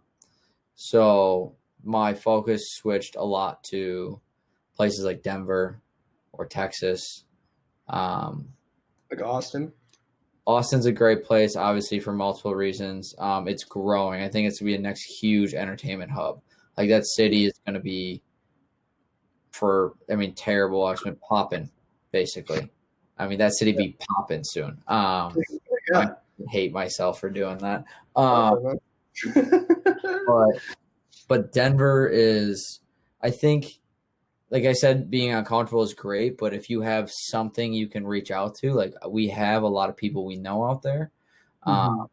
So it'd be an easier transition and I can get a lot out of it. I'm used to the seasons. And it's just gorgeous out there. Like, people love being outdoors, and I like that. And it's sunny. That was the number one thing our friend from Colorado said when he moved out here for school. He said, this is a lot like Denver in terms of weather, but it's cloudy here all the time, and it's so depressing. There's something to be said about seasonal depression because you feel so when you wake up in the morning and it's cloudy, you go to work from 9 to 5 or whatever, and then you walk out of your office building and it's dark already.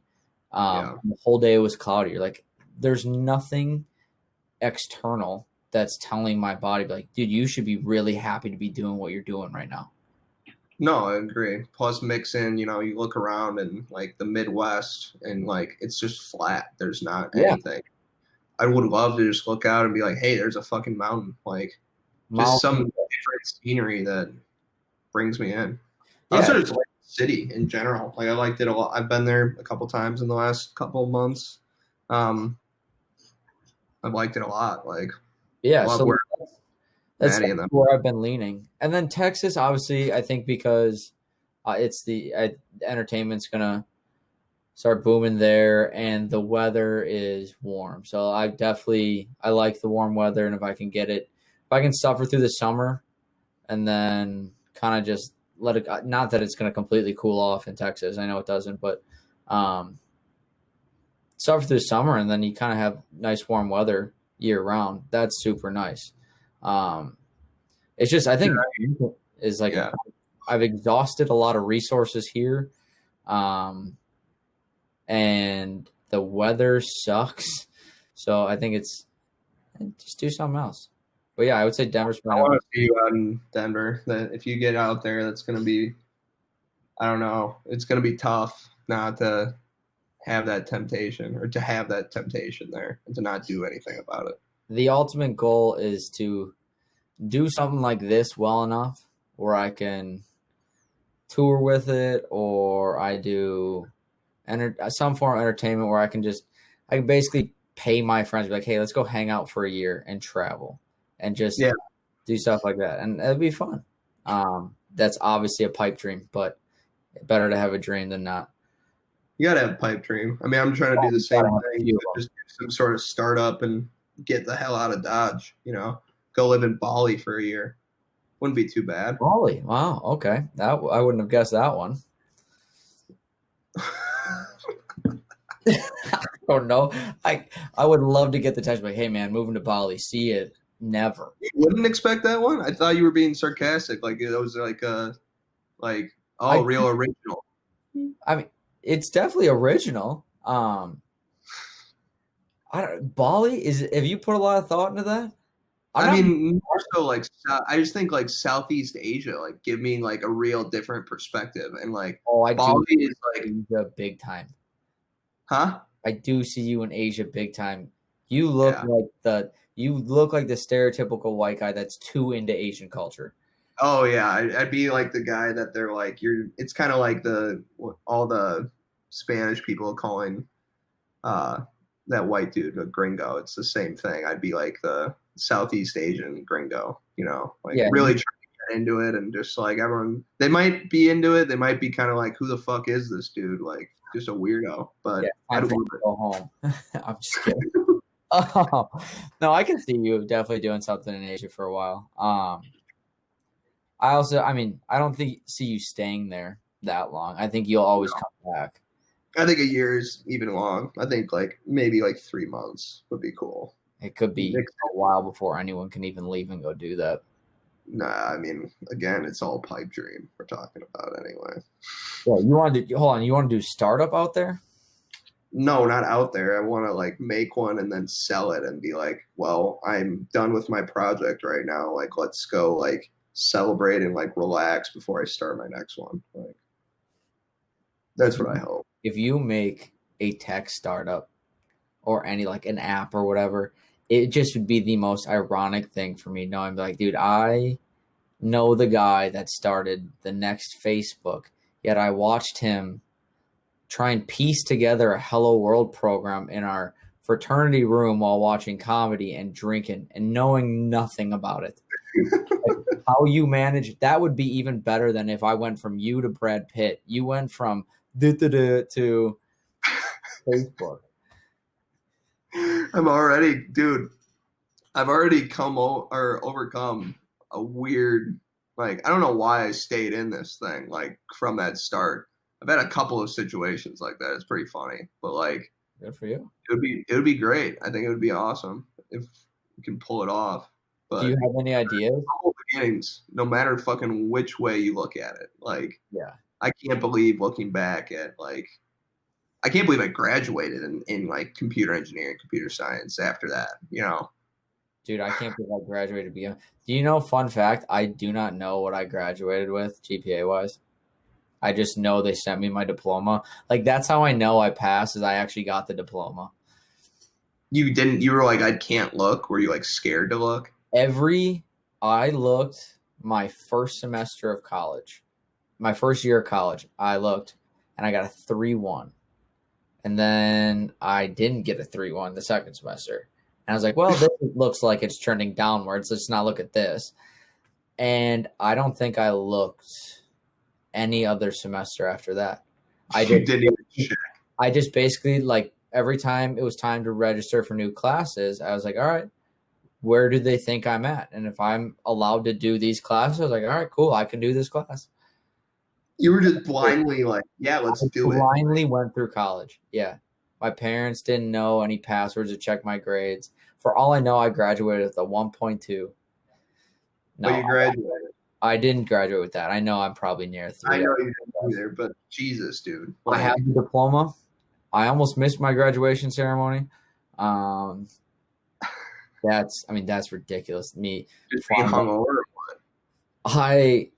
So I lived in Miami at the time, so I graduated. I finished in December, and then I realized my time had expired in Madison. I was like, I need to go. I'm not happy here. Wasn't happy like at all, just in general. And I went down to Miami, and lived on my buddy's couch. And the entire time I was down there, his parents didn't know I was down there. And I was down there for 5 months. 6 months. Lived on this man's couch, just figuring out what I'm going to do, applying for work. Like Indeed owns. I remember you doing this. How did they not figure out you were there? We just never told them. And either they know now, either they always knew and never said anything, or because I didn't cause any financial burden on it whatsoever, on him or whatever. Like I literally slept on this man's couch and then applied for work, went to the gym, went back to bed. And so they either knew and didn't say anything, or they just straight up didn't know because we never talked about it. Like there was one time his uncle came to visit and I packed up my suitcase, everything back into my suitcase, and I put it in the back of his closet like it was one of his suitcases. And he toured him around the apartment. The guy never knew. And then he left and I came back in. I like sat by the pool for like 3 hours. Yeah. But you were actually hiding it. This isn't like a. Well, it's one of my it's like legal. It's one of my friends where the parents think I'm a bad influence on their child, so they would, and he was there for his master's. So, were you a bad influence? 100%, yeah, but not while I was down there. Actually, I don't think I'm that bad of an influence. I just happen to be with him when he gets caught for 90% of his shit. One of those. You're a bad influence, but like not a terrible one. Like you just have a little bit of chaotic energy, you know, that like you get going and it's like there's no stopping, that's for sure. But we're very similar in that regard. So I'm down there for 2 months, and I decided to graduate in May with all of my friends and go to that ceremony. So I fly back on Thursday or Wednesday, get up there, and I still have an apartment up there. So I just go to the apartment, say hi to my roommates, blah, blah, blah. And we go out Thursday, but we go out super early because apparently all the freshmen are trying to get in line. Like that, it got so much worse in college towards the end. Like freshmen are trying to get in with their fake IDs at 7:30 at night. So there's a line, I don't know, to the next state. So we get there at 8:00, and I hadn't been drinking for 2 months down in Miami. I was like, let's just clear head, figured out. I probably drank like once in 2 months. So I'm like, all right, let's take it easy. And I did so well. The first night I was there, we drank from 8 to 2 in the morning. I was perfectly fine, went to bed. I was like, I'm ready to go. I'm back. Like, I got this. I got way too cocky. And we went out Friday. Graduation's at 11 o'clock in the morning, Saturday. We're supposed to take pictures at 7. I go out. It's 9 o'clock at night, 10 o'clock. And my buddy texted me and said, hey, we're going to this bar. Where are you? I said, I'm here. Meet me here, and then we'll go there together. The last thing I remember is me leaving that first bar at 10 and then darkness. And I stayed at the next bar for apparently 4 more hours. Oh, and yeah. I got escorted home by the same friend. And he, to this day, says, I knew your phone and your watch were dead, but I still just dropped you off in the lobby of your apartment building and let you go. I made it to my room, and I wake up, and I look at my phone, dead, watch dead, jump out of bed in a panic. And I go and I look at the kitchen clock. It's 10:10. Oh, So God. not only 3 hours late for pictures, I'm 50 minutes away from the You're same. about to be fucked, and you have nothing on you either. Nothing on. I haven't showered, brushed my teeth. I call my friend. By the way, I don't have my cap and gown. It had to be ordered while I was in Miami. So I have a cap and gown in a different apartment building. The ceremony is a 25-minute walk in a different direction. I was about to say, everyone's already there by the time 10:10. Thank God my friends aren't. And I call my buddy, and I'm like, dude, what's up? Where are you? And the first thing he goes is, basically, I imagine him going like this, we got him. They're like, we finally have Cuske. And so I think I turned the shower on, put my head in like this. I'm like, I'm ready to go. Just toweled off. And I sprint to, I have like my dress pants, my dress shirt. I'm sprinting, shoes untied, pants unbuttoned and unbuckled.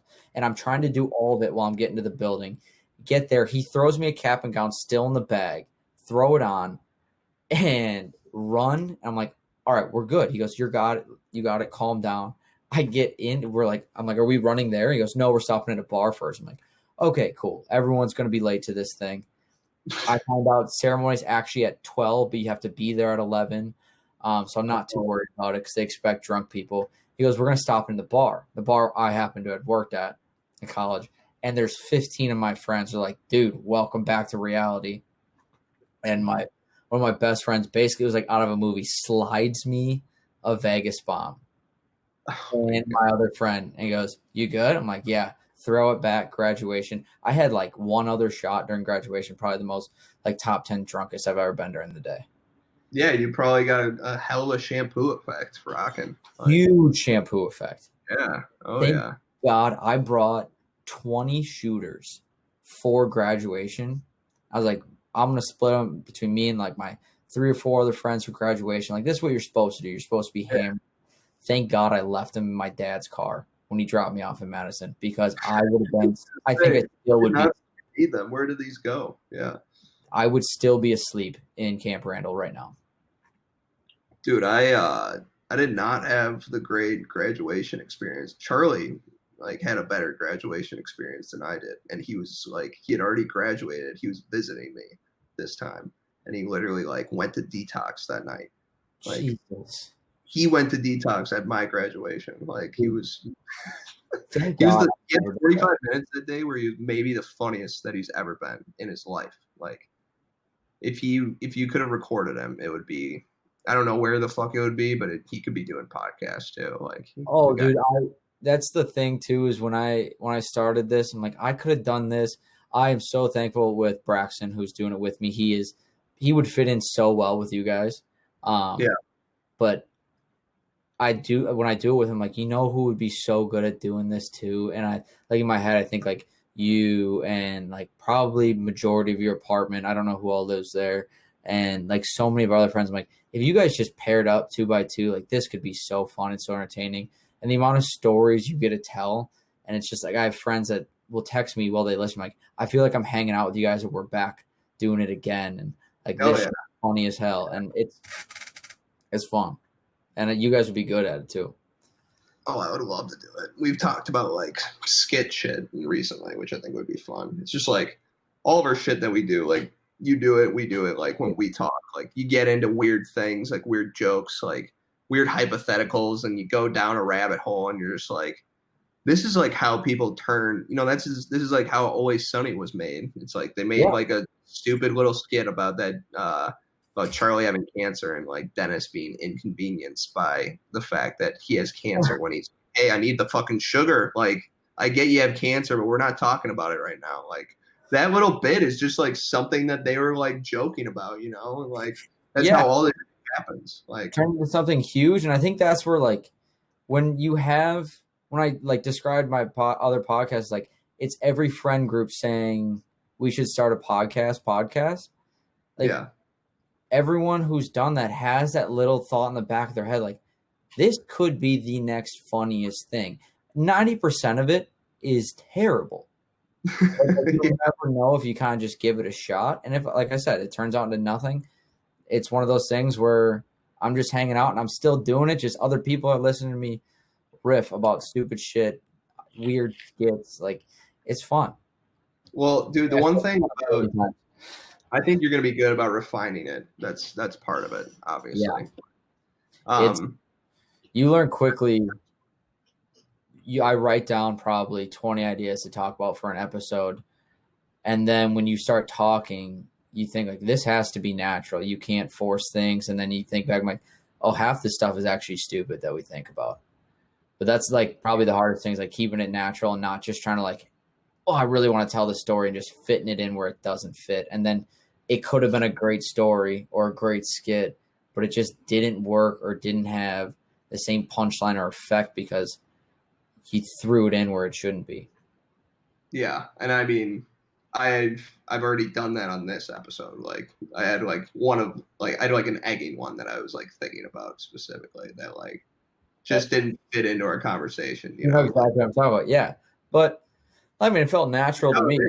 I can't be like, hey, like, let's go fucking talk about this again. Like, it's like just trying to steal a spotlight. Like it's tough is because for me, because I don't want, it feels like I never want this to end. And I know it eventually does, but like constantly when we'll talk or if I'm talking with someone else, I'm like, think of the next thing, think of the next thing, think of the next thing. And that's, I think, the worst part is, well, when we were talking about egging, I'm like, what's going to be next? How am I going to find something? And you just have to either realize or accept the fact like this is either going to come naturally or it's not. And for the ones that work out are the ones that it comes naturally to. And if it doesn't, I think you kind of have to accept defeat on either an episode or the whole thing. Yeah. I mean, we've been riding the waves here. Like, the one thing I wanted to ask you in general, just like, we didn't do any real catch up besides just like, you know, our shit. But no, I love that. Don't get me wrong. Like, that's how we talk. Like, we're not going to try and like get to a certain topic or something, you know. Which is eventually it'll circle back to it at some point. Maybe it's not this conversation, it's another one. But yeah, I think that's that thought I had before we did this is I don't want to force any questions on you, especially if I want to do serious questions or like, hey, you remember this story? And it just doesn't seem right. Because people tell a story way better if it naturally comes to them rather than maybe like, hey, tell the egging story. Yeah, exactly. But yeah, do you have anything you wanted to catch up with? We can do that to wrap this up. How about that? Yeah, I mean, by the way, you're already beating Lorenzo. I think Lorenzo, not like in interview wise, but time wise, you have more screen time than him. So I don't know if that. Oh, he's done already. But yeah, did you have anything you did? I'm going to run long on the conversations. That's going to be part of it. It's going to be a thing that I pass on. No, I mean, I just kind of like, you've been in Madison this whole time, right? Like, no, or like only for parts of it. The only thing that you told me was that you were in Madison. Like, yeah, I don't live in Madison. I'm back at home, so I'm in New Berlin, Wisconsin. Oh, I knew that. Fuck me. I have just you were in Madison for like a week. I haven't lived in Madison since March of 2019.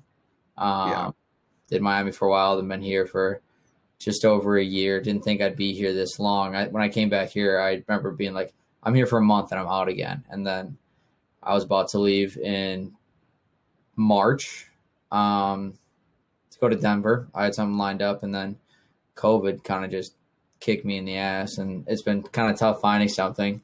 Like, I honestly think Indeed owes me a sponsorship for how much I've used their website in the past year and a half. It is disgusting. Like, I could tell you every nook and cranny of that website. I think I've seen every job posting that has to do with media, food, entertainment, sales, comedy, TV, radio, anything like that. Just so yuck, dude. Indeed is awful. Like, It's that's just not a fun thing to be trying to hunt. It's a great website, don't get me wrong, and I could just be so fucking bad at applying for work. But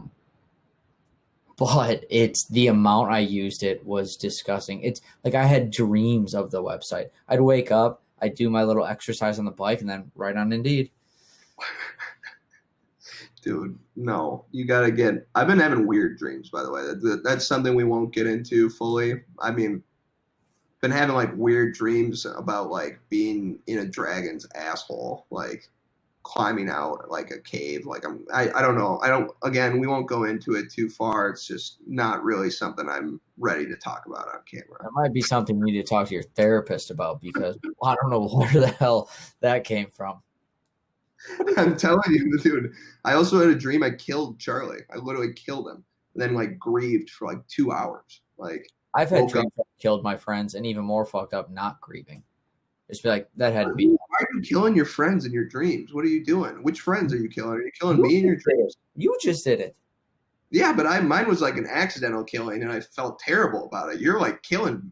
You kill like a gun? Like, how are you killing them? I think it was a gun for one of them, yeah. Or it was like a car accident. I remember being one where like a friend died and I grieved for it. That's pretty messed up. Like, dude, those are weird dreams to wake up from. Huh? Those are weird dreams to wake up from. Do you have the dreams where I don't even know how we got on this, but where you kind of they're vivid enough, but you forget them to a point. I don't know how to describe it, but like the next day, you feel like you did what you did in the dream.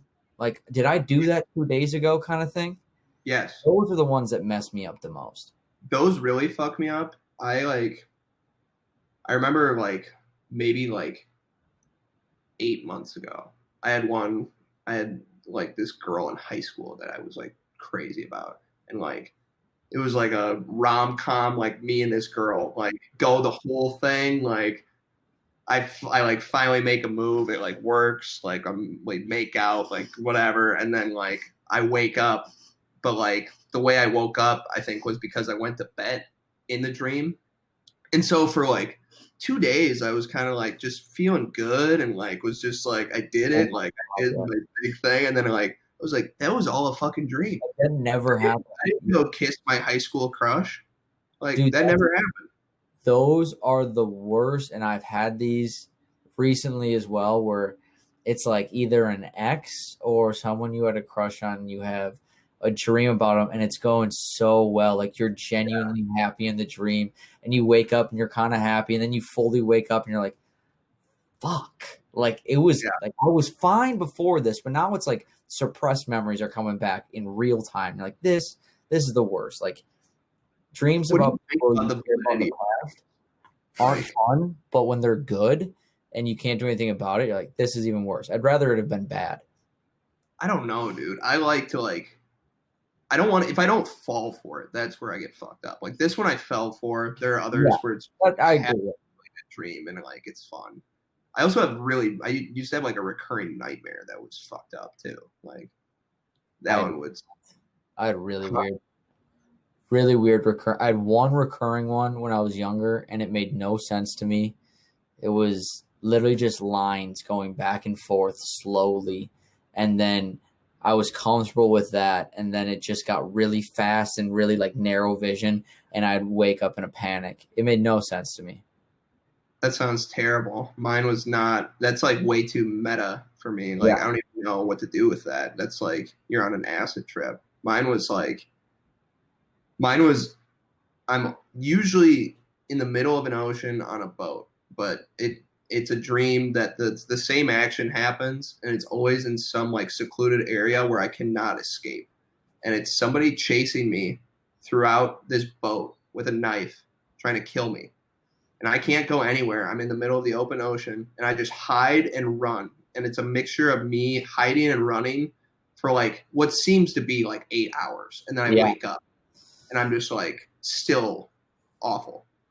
That was a terrible recurring nightmare. I couldn't believe that was like 3 years that happened to me. I know that, like, I have not similar kind of, but like I'll have one where I'm on this like almost what seems like a castle property at night, woods surrounded by it, and I have to shoot my way out.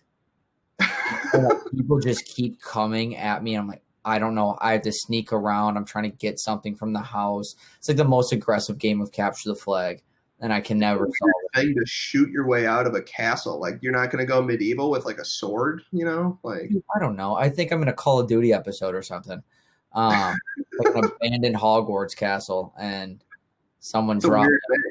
Yeah, it's a weird one. I think the other ones that suck is I think everyone's had this one where honestly I've had ones where I can't run and I'm playing baseball. Yeah, I played t-ball for 2 years, so I don't know how I have this dream, but I'll hit it in the outfield and it should be like an easy double, and I have like newborn giraffe legs going to first base, and they throw me out. I've never had one of these ever. It's a frustrating one. It's not like it's not scary or whatever. It's just frustrating. Like, dude, you should have hit a home run or a triple here. You got thrown out before you got halfway to first base. Dude, you're gonna like.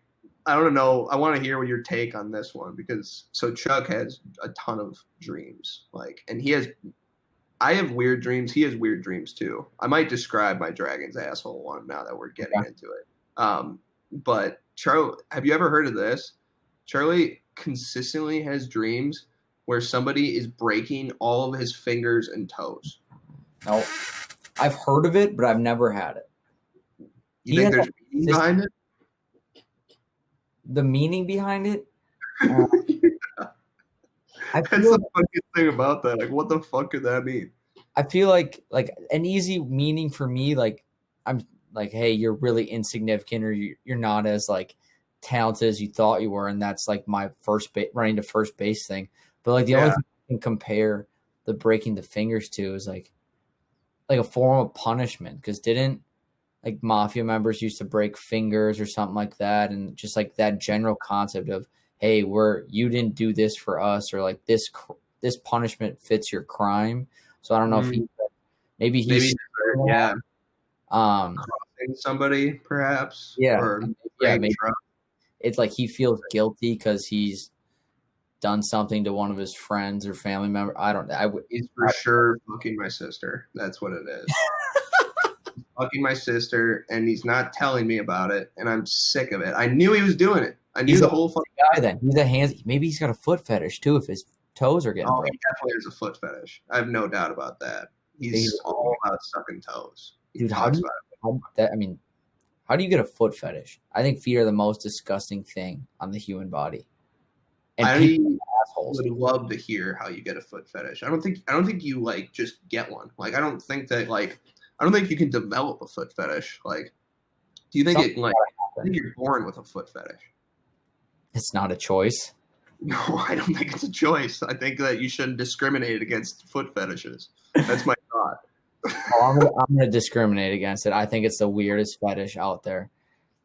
I don't know, dude. It's not the weirdest one. It's not the weirdest one. Odell likes shit on it. But it's the weirdest, like, common one, I would say.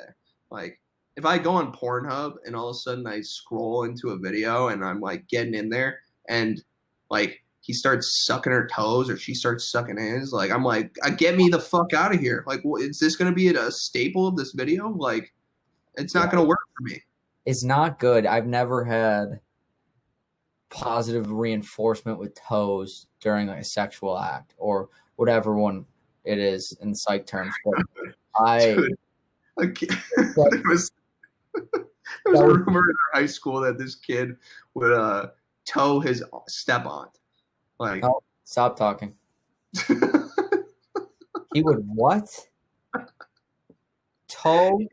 Yeah, yeah. And I, if I remember right, the towing part was right, and it just wasn't his step-ons.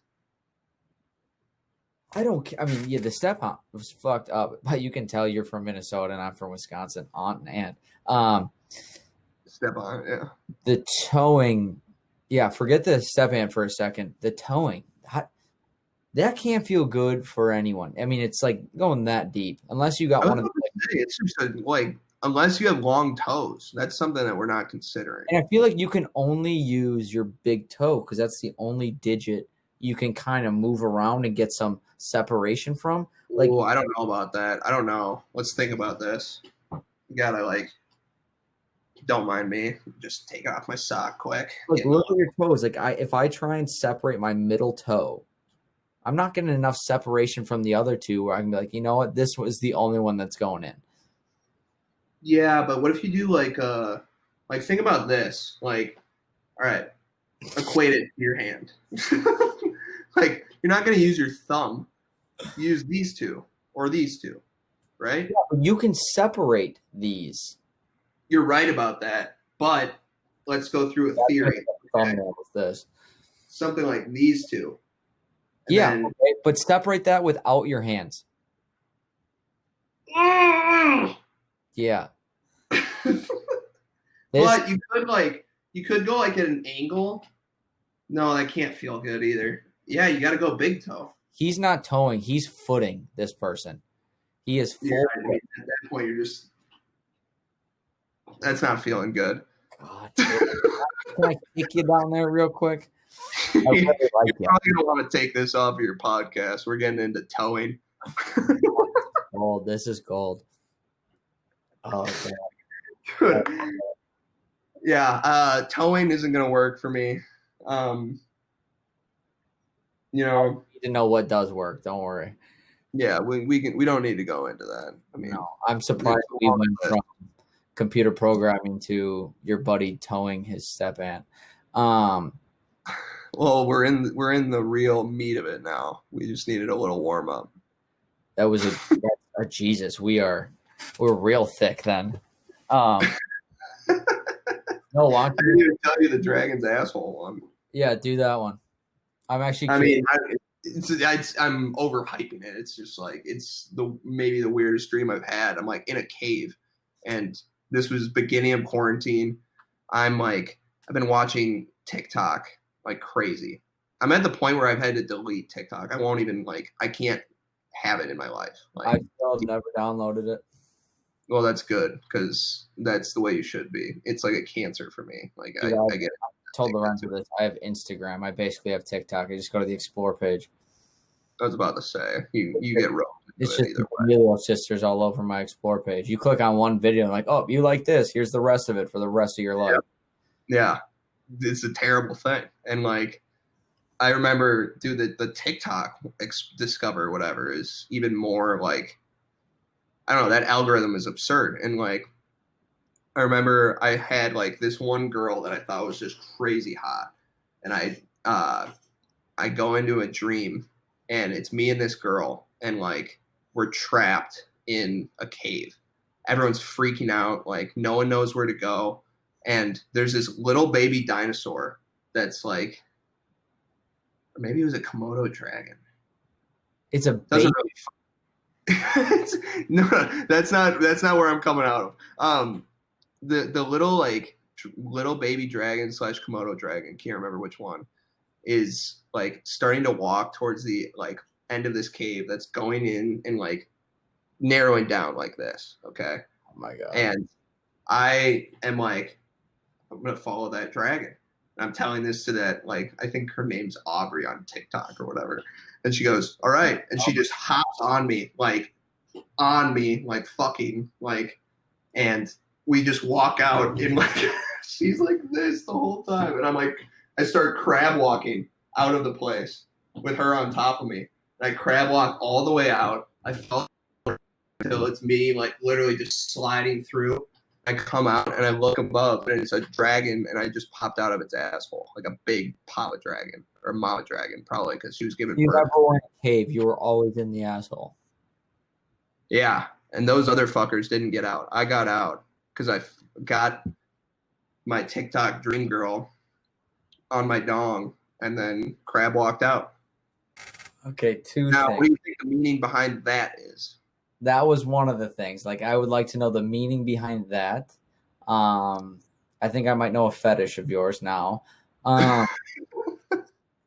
Crab walking, crab walk fucking. That's not where I was going with it, but sure, we can add that to the list. The other would be when this comes out, I feel like your girlfriend's gonna have a few questions for you.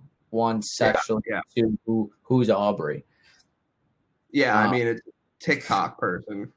Yeah, but that's reasonable. I mean, I'm sure she hasn't looked at those prepubescent TikTok boys. Well, she's really into the e-boys, actually. Like, the guys with the dangly chains and or dangly cross earrings. You got the hair for it. I kind of do have the hair for it. I mean, that's why it's working out. That's why I could shoot up a couple. If you start dressing like that, I will remove this episode and start completely fresh. I don't care if bloodline gets me to, I don't know, Rogan. I will restart and be like, I'm sorry, I can't do this anymore. This could have gotten you there, yeah. And I mean, the good thing for me is that this whole dream, everything happened months, maybe like 5 months before I even met Sammy. That doesn't matter. You think I'm in the doghouse no matter what happens here? No, you're a good week. You said it's her birthday tomorrow? Yep. Have anything planned, or is this like a surprise that she's coming a day early? She's coming tonight. Oh, you mean why is she coming tonight now instead of? No, you just like now you have to do something tomorrow too. Like I don't mean that in a bad way, but like. No. It's her birthday tomorrow, and then we're doing the cabin Wednesday through Saturday. And she's in Milwaukee right now, too. Actually, well now she's not. She's driving here, but she was gonna drive and didn't have a flight, and she's just like, I'm just gonna come a day early. I was like, yeah, come a day early. Like, I don't know why you're gonna sit in Milwaukee by yourself. Like, come hang out. Like, yeah. Oh, she has no one here. No, she's staying at her dad's, and her dad is in Chicago right now. Oh, okay. She has a girlfriend in Chicago, so they go back and forth. Yeah, I know of your girlfriend. I don't think I've ever said a word to her, even though I've been in the same room as her before. I was like, yeah, that's a different sport, man. Yeah, I mean, I didn't know her before this Utah trip, like when we went to Moab. I was the same boat, basically. She said she knows who you are, so I mean, yeah, a little pat on the back for you. That'll help me out tremendously with my. No, that's nice. Yeah, the same thing. I know who they are. I don't know them. Yeah, I mean that's how it was for me. Like I was like a lot of people though. When you go to a school that big, like I recognize you. Yeah. If I talk to you, will I ever go out of my way to talk to you? Probably not. But and do I know anything about you other than that? Like, no, I don't. Like, yeah. So that was like funny when I went to Utah because it was just like completely like new, like never, just fresh, never met her, So it was pretty fun. It's fun though.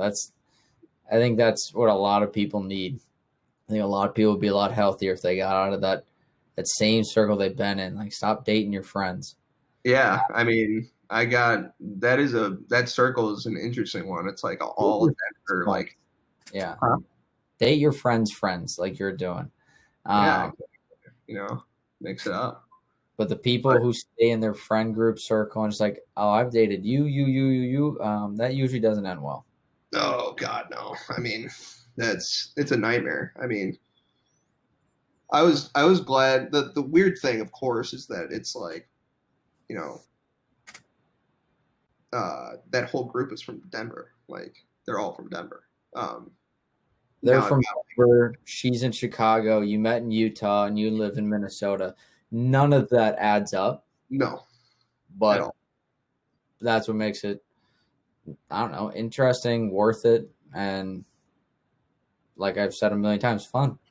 Oh, it's been a lot of fun. Like Yeah, the if you're not, travel aspect is pretty funny. Like what was yeah. that? Luckily, it's not.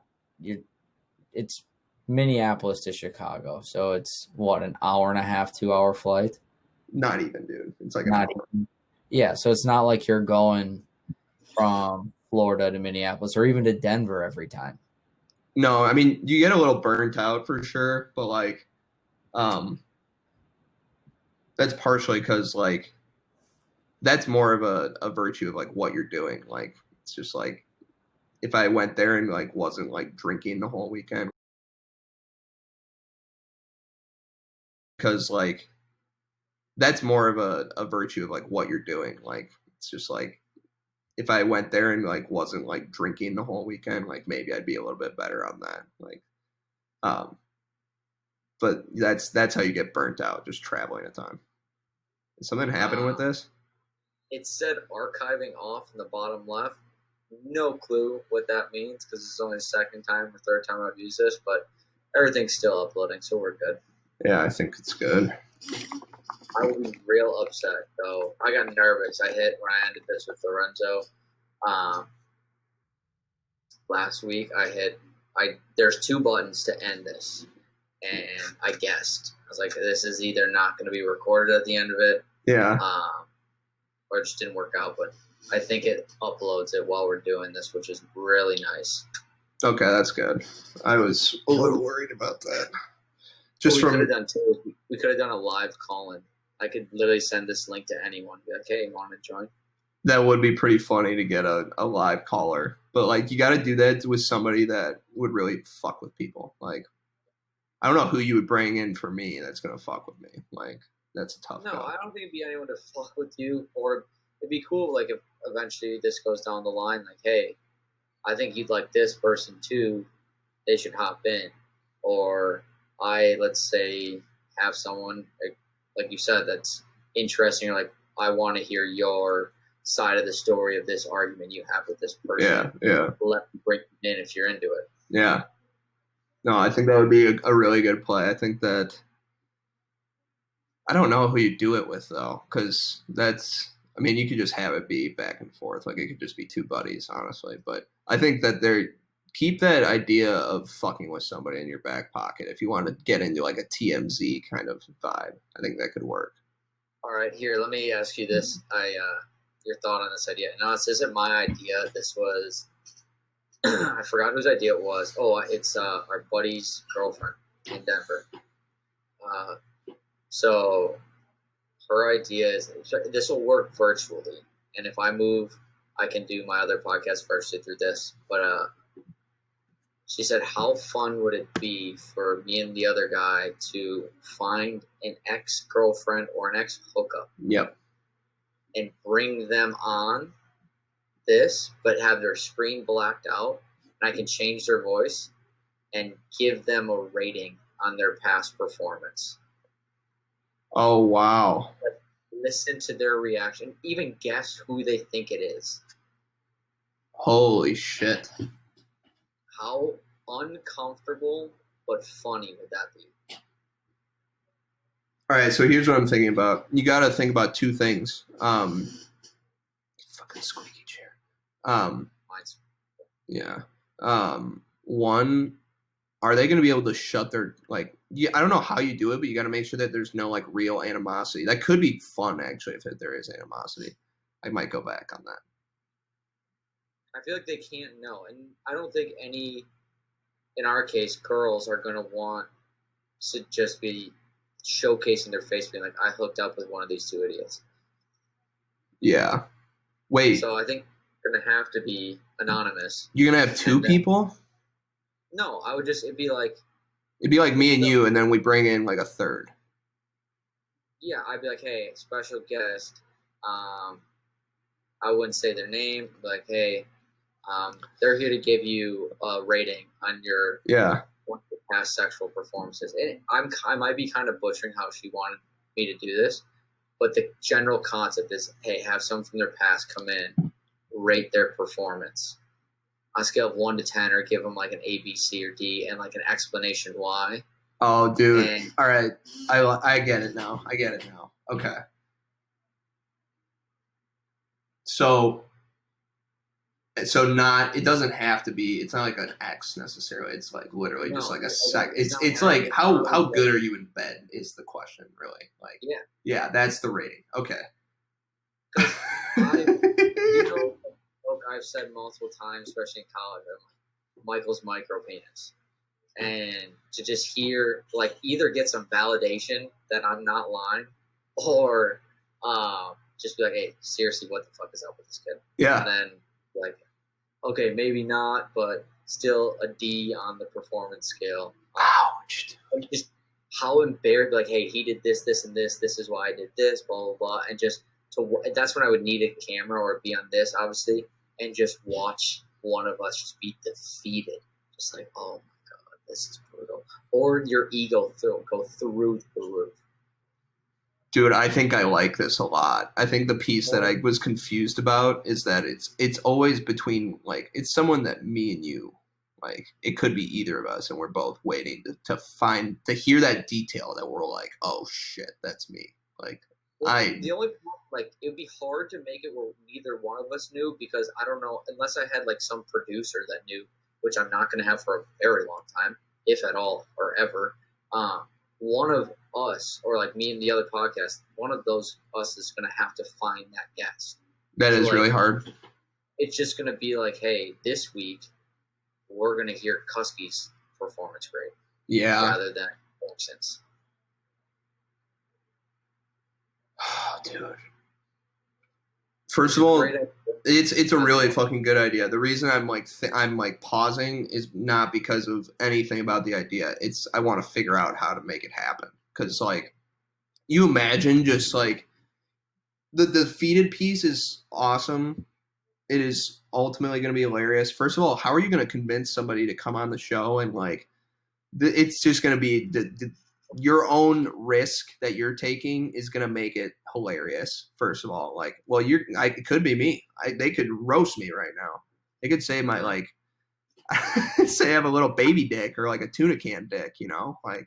And I think it'd be fun if I gave, like, whoever was getting graded, like, hey, we'll make it a competition. Who can last longest hearing the description of what they were like? Yeah. Like, you can end this at any time. But whoever lasts longer, like, it'll make it a competition. Like, oh, I can keep going. Like, no, you're done. Yeah. Because, like, there's got to be, so it goes the other way too. So if let's say it goes well, let's say that it's like you're just hearing, like, I'm just hearing somebody talk about like how good your dick game is. Like, I don't want to hear that. Yeah, you would lose points. I would shut it off because I don't. Yeah. It's embarrassing to hear how good you're doing, and then me just sitting there, and like by comparison, people are gonna be like, "This guy like is trash," you know. You know, it'd be even better. What? If we found someone both that had like mutual interest. Yeah. That's like, Eskimo Bros kind of person. That's like, hey, the dream. Oh my God, that would be brutal. I don't know. It would be. I couldn't handle it. I don't think I could handle it. That's maybe the best idea. And I asked the guy I'm with, and we're not in that. We don't have a Venn diagram. We're still just two circles. Dude, I think you gotta try and get an Eskimo. I don't know how. Friend, if we became Eskimos soon, it'd be pretty bad for both. Well, no, not with me and you. No, I think the idea is awesome, and shout out to, she'll know exactly that I'm talking about her for the idea. Yeah. But it's an awesome idea. I have to figure out a way to do it. Dude, yeah, the details need to be ironed out for sure. Like there's some. I have to make a game out of it. Oh, it is so good. It's so good. You could make it so that you're like a game host with two other people that are Eskimo Bros, and then you don't have to like be the person that is like a part of it. That way it would work. Because then the girl can submit it, and then you could be like, well, then they would know. Oh, shit. It'd be like a whole separate, you could do a whole separate YouTube series on just that game concept alone. Yeah. That's like a game on its own. Like that's its own thing. Yeah. It'd be so fun to do that or host that. It would be hysterical. So if anyone out there can help me do that, I'm in. I will host it for you. I'm 100% in for that. But I would have to, if I was going to host it, I would have to have it done to me first. Otherwise, I'd feel bad just roasting people on a day to day. Yeah, that's true. You're gonna see a lot of people's self-esteems get destroyed. Shatter. Yeah. Oh yeah. I mean, maybe they're both good reviews though. You got to think about it that way. Like, that's not good television. No, it's gonna have to be one or the other. One of them's just episode after episode, like, oh my god, these guys are Zeus's in the bedroom. Yeah, this dude literally laid on top of me until I couldn't breathe, like that kind of thing. Like, oh Jesus, I almost kicked the whole desk over. What the fuck are you doing over there? Yeah, no, I think I like that idea. I got to figure out a way to do it. I've been trying to think of new segments. I can give you. We're doing. Actually, I'll ask you if you got it because I know you haven't listened to the other podcast yet. But we do this thing called asking for a friend, and it's a concept I had been like building for a while, and it's the idea of like questions you have that either no one has an answer to, or you feel like you should know but don't know, or it's just like a weird thought, like would this be equivalent to this kind of thing? So like, for example, I did where do hamsters naturally come from? Yes. Oh fuck. Like, is this a breed out of a laboratory, or do you actually find them in South America? And then where do you naturally find a goldfish? I've never been out and be like, yo, they have great goldfish in this pond. Fuck. Yeah, dude. I don't know either of those questions. Hamsters, I think, have to be related to prairie dogs. Goldfish. I found the answer, or some girl showed me the answer, which kind of ruined it for me. Like, the idea of not knowing is fun, and just like hearing people's absurd answers is what I want to get out of it. Yeah, but I think in South America. And then I think my favorite one, or not my favorite one, but like we like did like sexual ones too. And is this usually like I'm answering it, or am I coming up with the question? Because the questions are like hard to kind of come up with on the spot. Questions are hard to come up, but like the questions are like they're funny.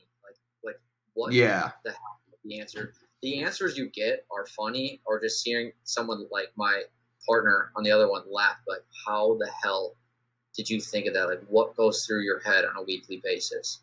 So one of the questions I did was, what's the anal equivalent for a gay guy? Oh, weird, dude. Like, what's like the taboo region? Is essentially the question. Dude, I mean, what? Maybe like the there's like obviously I think anal might be anal. I think the better question might be, what is the vagina to the gay guy? I mean, you could think of it that way, but I view it as like there's only like that's their option. Like the first option they always I would go for. Well, what would be that one's like, hey, you want to go a little weird tonight? And the answer we got from someone was DP. You mean like actual 2-in-1 kind of a thing? Or like mouth and ass? Yeah. It's fun. And when you think of one, you're like, oh, I'm so proud of this, but like also a little concerned that this is what's going through my head. Like, I don't think on like an intellectual level 95% of the day. It's just these weird things that were rolling through my head. You're just coming up with this kind of shit. Like, yeah, I mean, this is what well, we have our water cooler out at the main area, you know, and talk around the water cooler at the office. That's what me and Chuck do. Go out there every 15 minutes out of the day, probably, which actually turns into like an hour and a half. But, you know, it's water cooler talk. Yeah. When you zone out, it's what you bring to the water cooler from your zone outs during the day. Mm-hmm. Yep. Even about. Yeah. Oh, yeah. When you find a goldfish. Yeah. Dude, the goldfish one is kind of fucking me up. I kind of got lost on thinking about that. I don't like it. No answer. I don't like it. I really don't like it. I think the answer it's got to be fresh water, and that's bothering me a lot. That part's bothering me. You don't find I'm getting mad at that question, actually. You're gonna look it up after this. Yeah, I am. I'm gonna try and figure out how the fuck we got goldfish. And I know the answer is gonna be something stupid, like it's the same shit as like it's gonna be the same shit as like dogs. Like where do you find dogs in the wild? Like you don't technically, they were like kind of like derivative of like a wolf, you know, like that's what I think it's gonna be. But I'm not gonna be happy about it. No, that's what I think is like I don't like really looking up the answers. I don't want to look it up. And it ruins it. And the whole point of it is to basically do what we just did is you got a little chuckle out of it, and now your head is turning. You're like, I have no clue. My brain's fried on it. Like it's fucking me up. One of the most common pets is a goldfish. And dude, what a shitty pet, by the way. Like, do you ever have a guinea pig or anything like that? I've had a couple weird pets. No, I've only had cats. And then we have a goldfish now, and we had like a betta fish. I had a couple of cockatoo birds that would bite people. They sucked. And then How did you convince your parents to get birds? I didn't convince them. I don't know why my parents were getting pets all the time, but they got like a couple of weird pets. Like they got cockatoos. My parents have chickens right now, like a chicken coop in our backyard. Makes sense. You get some eggs out of it. Yeah, that totally makes sense. But like, you know, we had a bunny, we had a guinea pig. The guinea pig got its back broken by we had a schnitzel. Oh yeah, those like wiener dogs. Wiener dog. That's what it is. I was in the room and it went and just opened up the cage, grabbed it in its mouth, broke its back. When I was in the room, like I killed that guinea pig. Damn. Yeah, we never had any of those pets, at least that I can remember. Just one fish, a bunch of goldfish, which I won't get into, and then I've had like only stray cats. They would come to the backyard, and my mom would adopt them. You adopted stray cats? Yeah. My mom would feed a lot of animals in our backyard. We'd have raccoons, and my mom would feed cat food too. Dude, the raccoon play is interesting. Also, we talked about squirrels a little bit, but do you like squirrels? Like, do you think they're like a cute animal, or do you think they're kind of like vermin? I'm indifferent. I don't view them as cute. I don't view them as like vermin. They're not. When I hunt, I'm sitting in a tree for 6 hours, and all I hear is squirrels, and I think it's a deer. Then I want to blow one's head off. But yeah, I'm very indifferent to a squirrel. Yeah, I mean, so here's my experience. My dad like built us a treehouse. It was a shitty treehouse, not a shitty one, but like it was just a patio on like stilts. And he's like, "All right, I want to make this into a real treehouse," and like hired this like old dude who like was a retired carpenter, like contractor kind of a thing. And so this dude builds this thing into a real treehouse, but it's just like a 2-story house that he like takes with this, and there's a tree in the middle of it. And my dad's like, "All right, so no animals are gonna get in there, right?" He's like, "Yeah, no animals. I've got it. It's good." The whole thing got taken over by fucking squirrels. The whole thing. We spent like 5 years trying to kill all the squirrels that went into it, or at least like get them out. We caught one of them, and it gnawed its head against the like cage until it was raw, and then we had to like drive it 10 miles and like do the thing where you like turn all around so it doesn't track where you're going, and then like drop it off in the middle of nowhere. It was just like my dad hates squirrels, and I just like they're just. You've had a childhood like memory ruined because of squirrels, so it makes more sense that you don't like them. Yeah, fuck a squirrel. Yeah.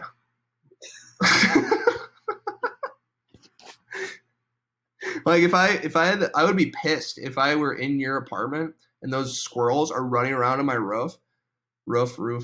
I fucked it up. I don't even know. Let's move past it. That is something that would. It's just I would be livid. I'd come out. I would probably go try and find our number one roommate from City View, get his BB Yeah. guns and see if I could take him out. Like, that's how I feel. Yeah, it was a curiosity thing for us. I think it's just because we were so dumb. Like, I wonder what that is. Yeah. Wonder, like, our neighbors have 3-legged dogs. They scare the shit out of every time they walk into the door.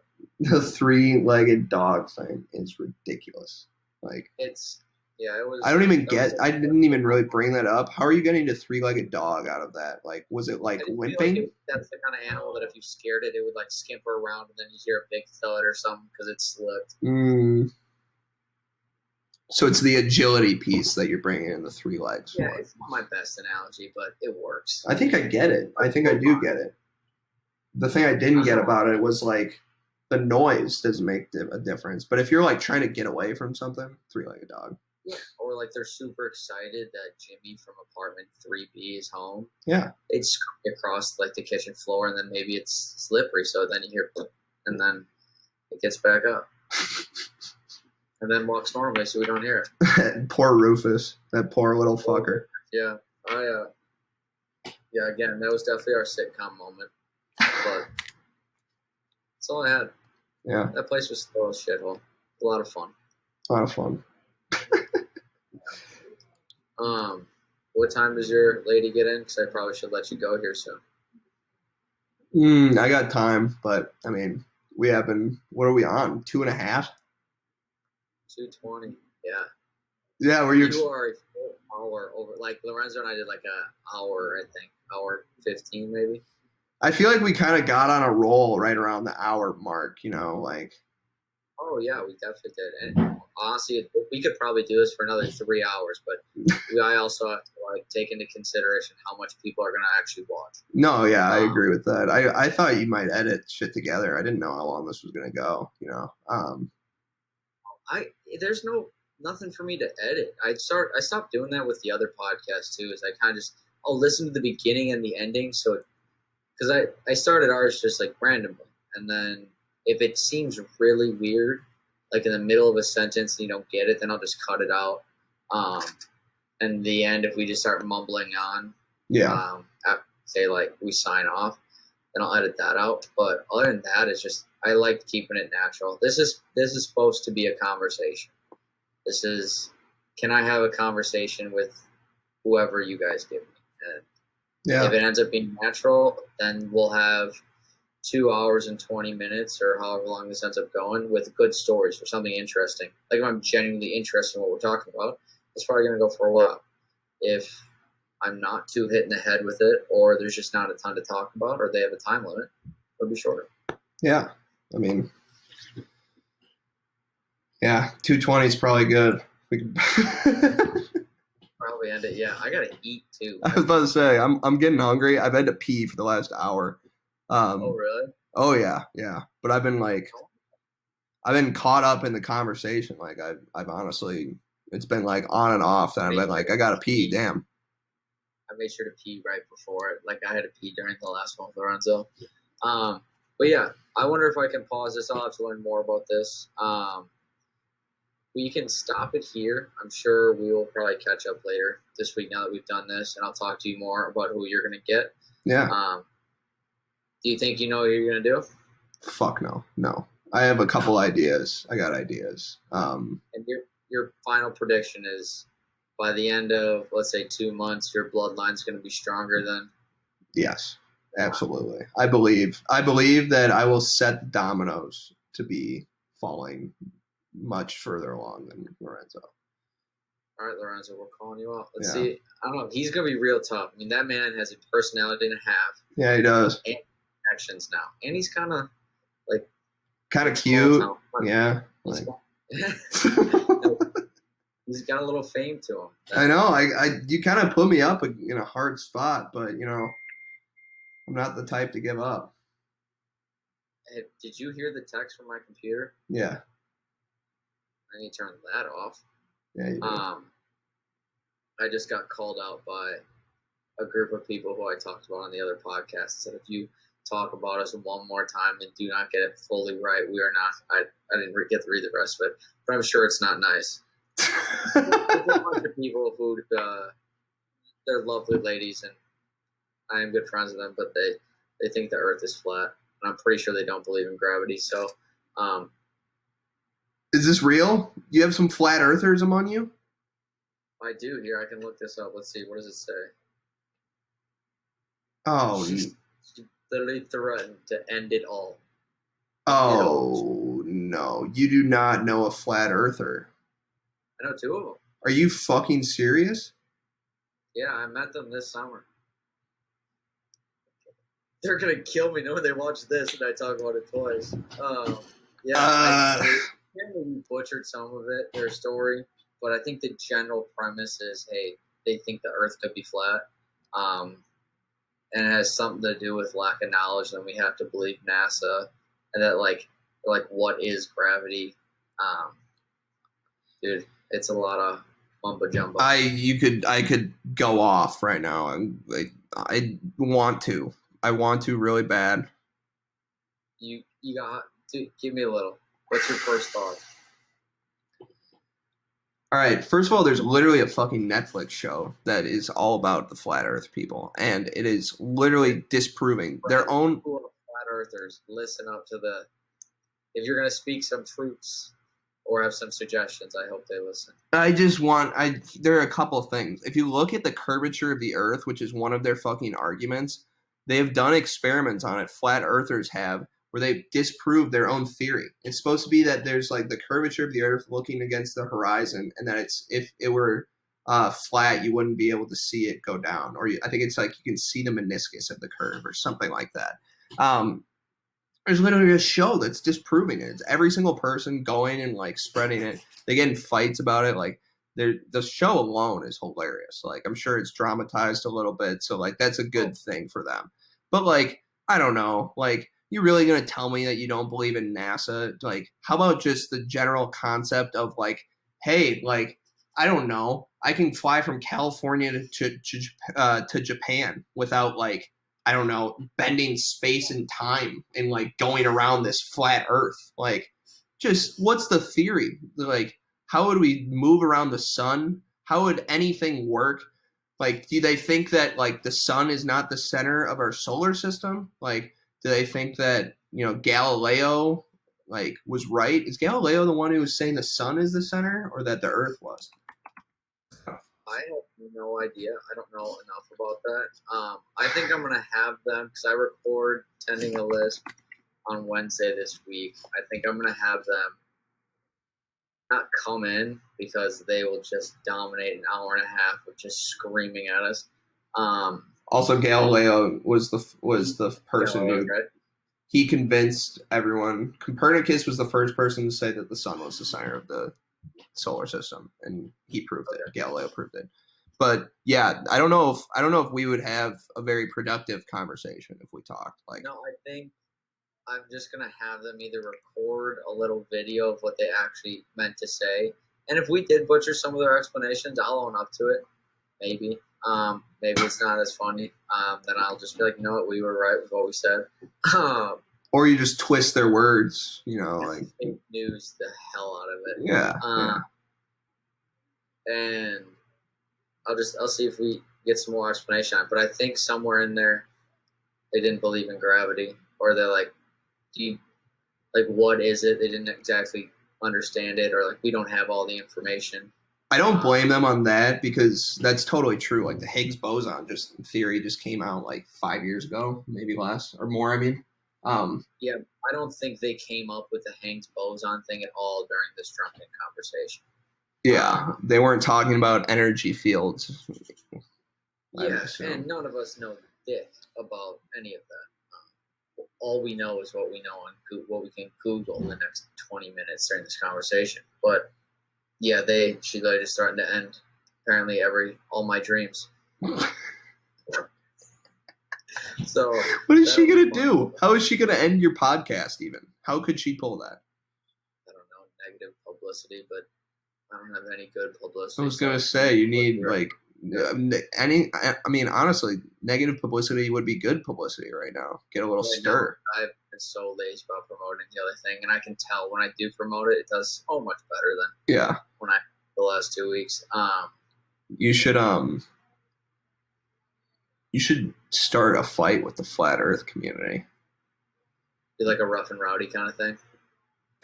Oh no, you want to just do an actual verbal fight? I thought you wanted me to fight this girl. Well, I mean, yeah, I don't know if I want to see you fight a girl, but like, I want to see you fight somebody now that you get rough and rowdy in my head. Yeah. I don't know if I could. I'm not a fighter. I'd rather make you cry. I'd rather make you. I'd rather. Yeah. I mean, I'm gonna verbally assault you if you're trying to fight me, like, or I'm gonna We're like. really assault ourselves right now. You know what? I'd rather verbally assault you than beat your face in. I'd rather give you mental torture. No, but like. That's what. Yeah, that's what I'm gonna do to him every time. I'm way better with my words. Yeah, exactly. Like, what am I gonna like? You're gonna kick my ass. Like, maybe you don't kick my ass. I don't really want to do it. You know, like it's just not gonna be something I'm gonna enjoy. Like, I think if I got into a fight, if I'm gonna lose or not, if I know I'm going down, I'm definitely gonna belittle you enough that when you go home, you feel pretty bad about it. Like I'm playing the long game. Yeah, you are doing mental torture. You're doing like I'm gonna scar you. That's my play. Beating your face in. Your mom doesn't love you.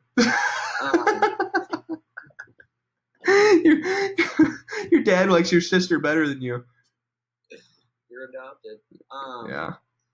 Yeah, definitely not a fighter. But I would be curious to see who I could and could not, or what level of fight I could, I don't know, be successful at. It's so low. It's so low. Like that's not even a good thing to test out.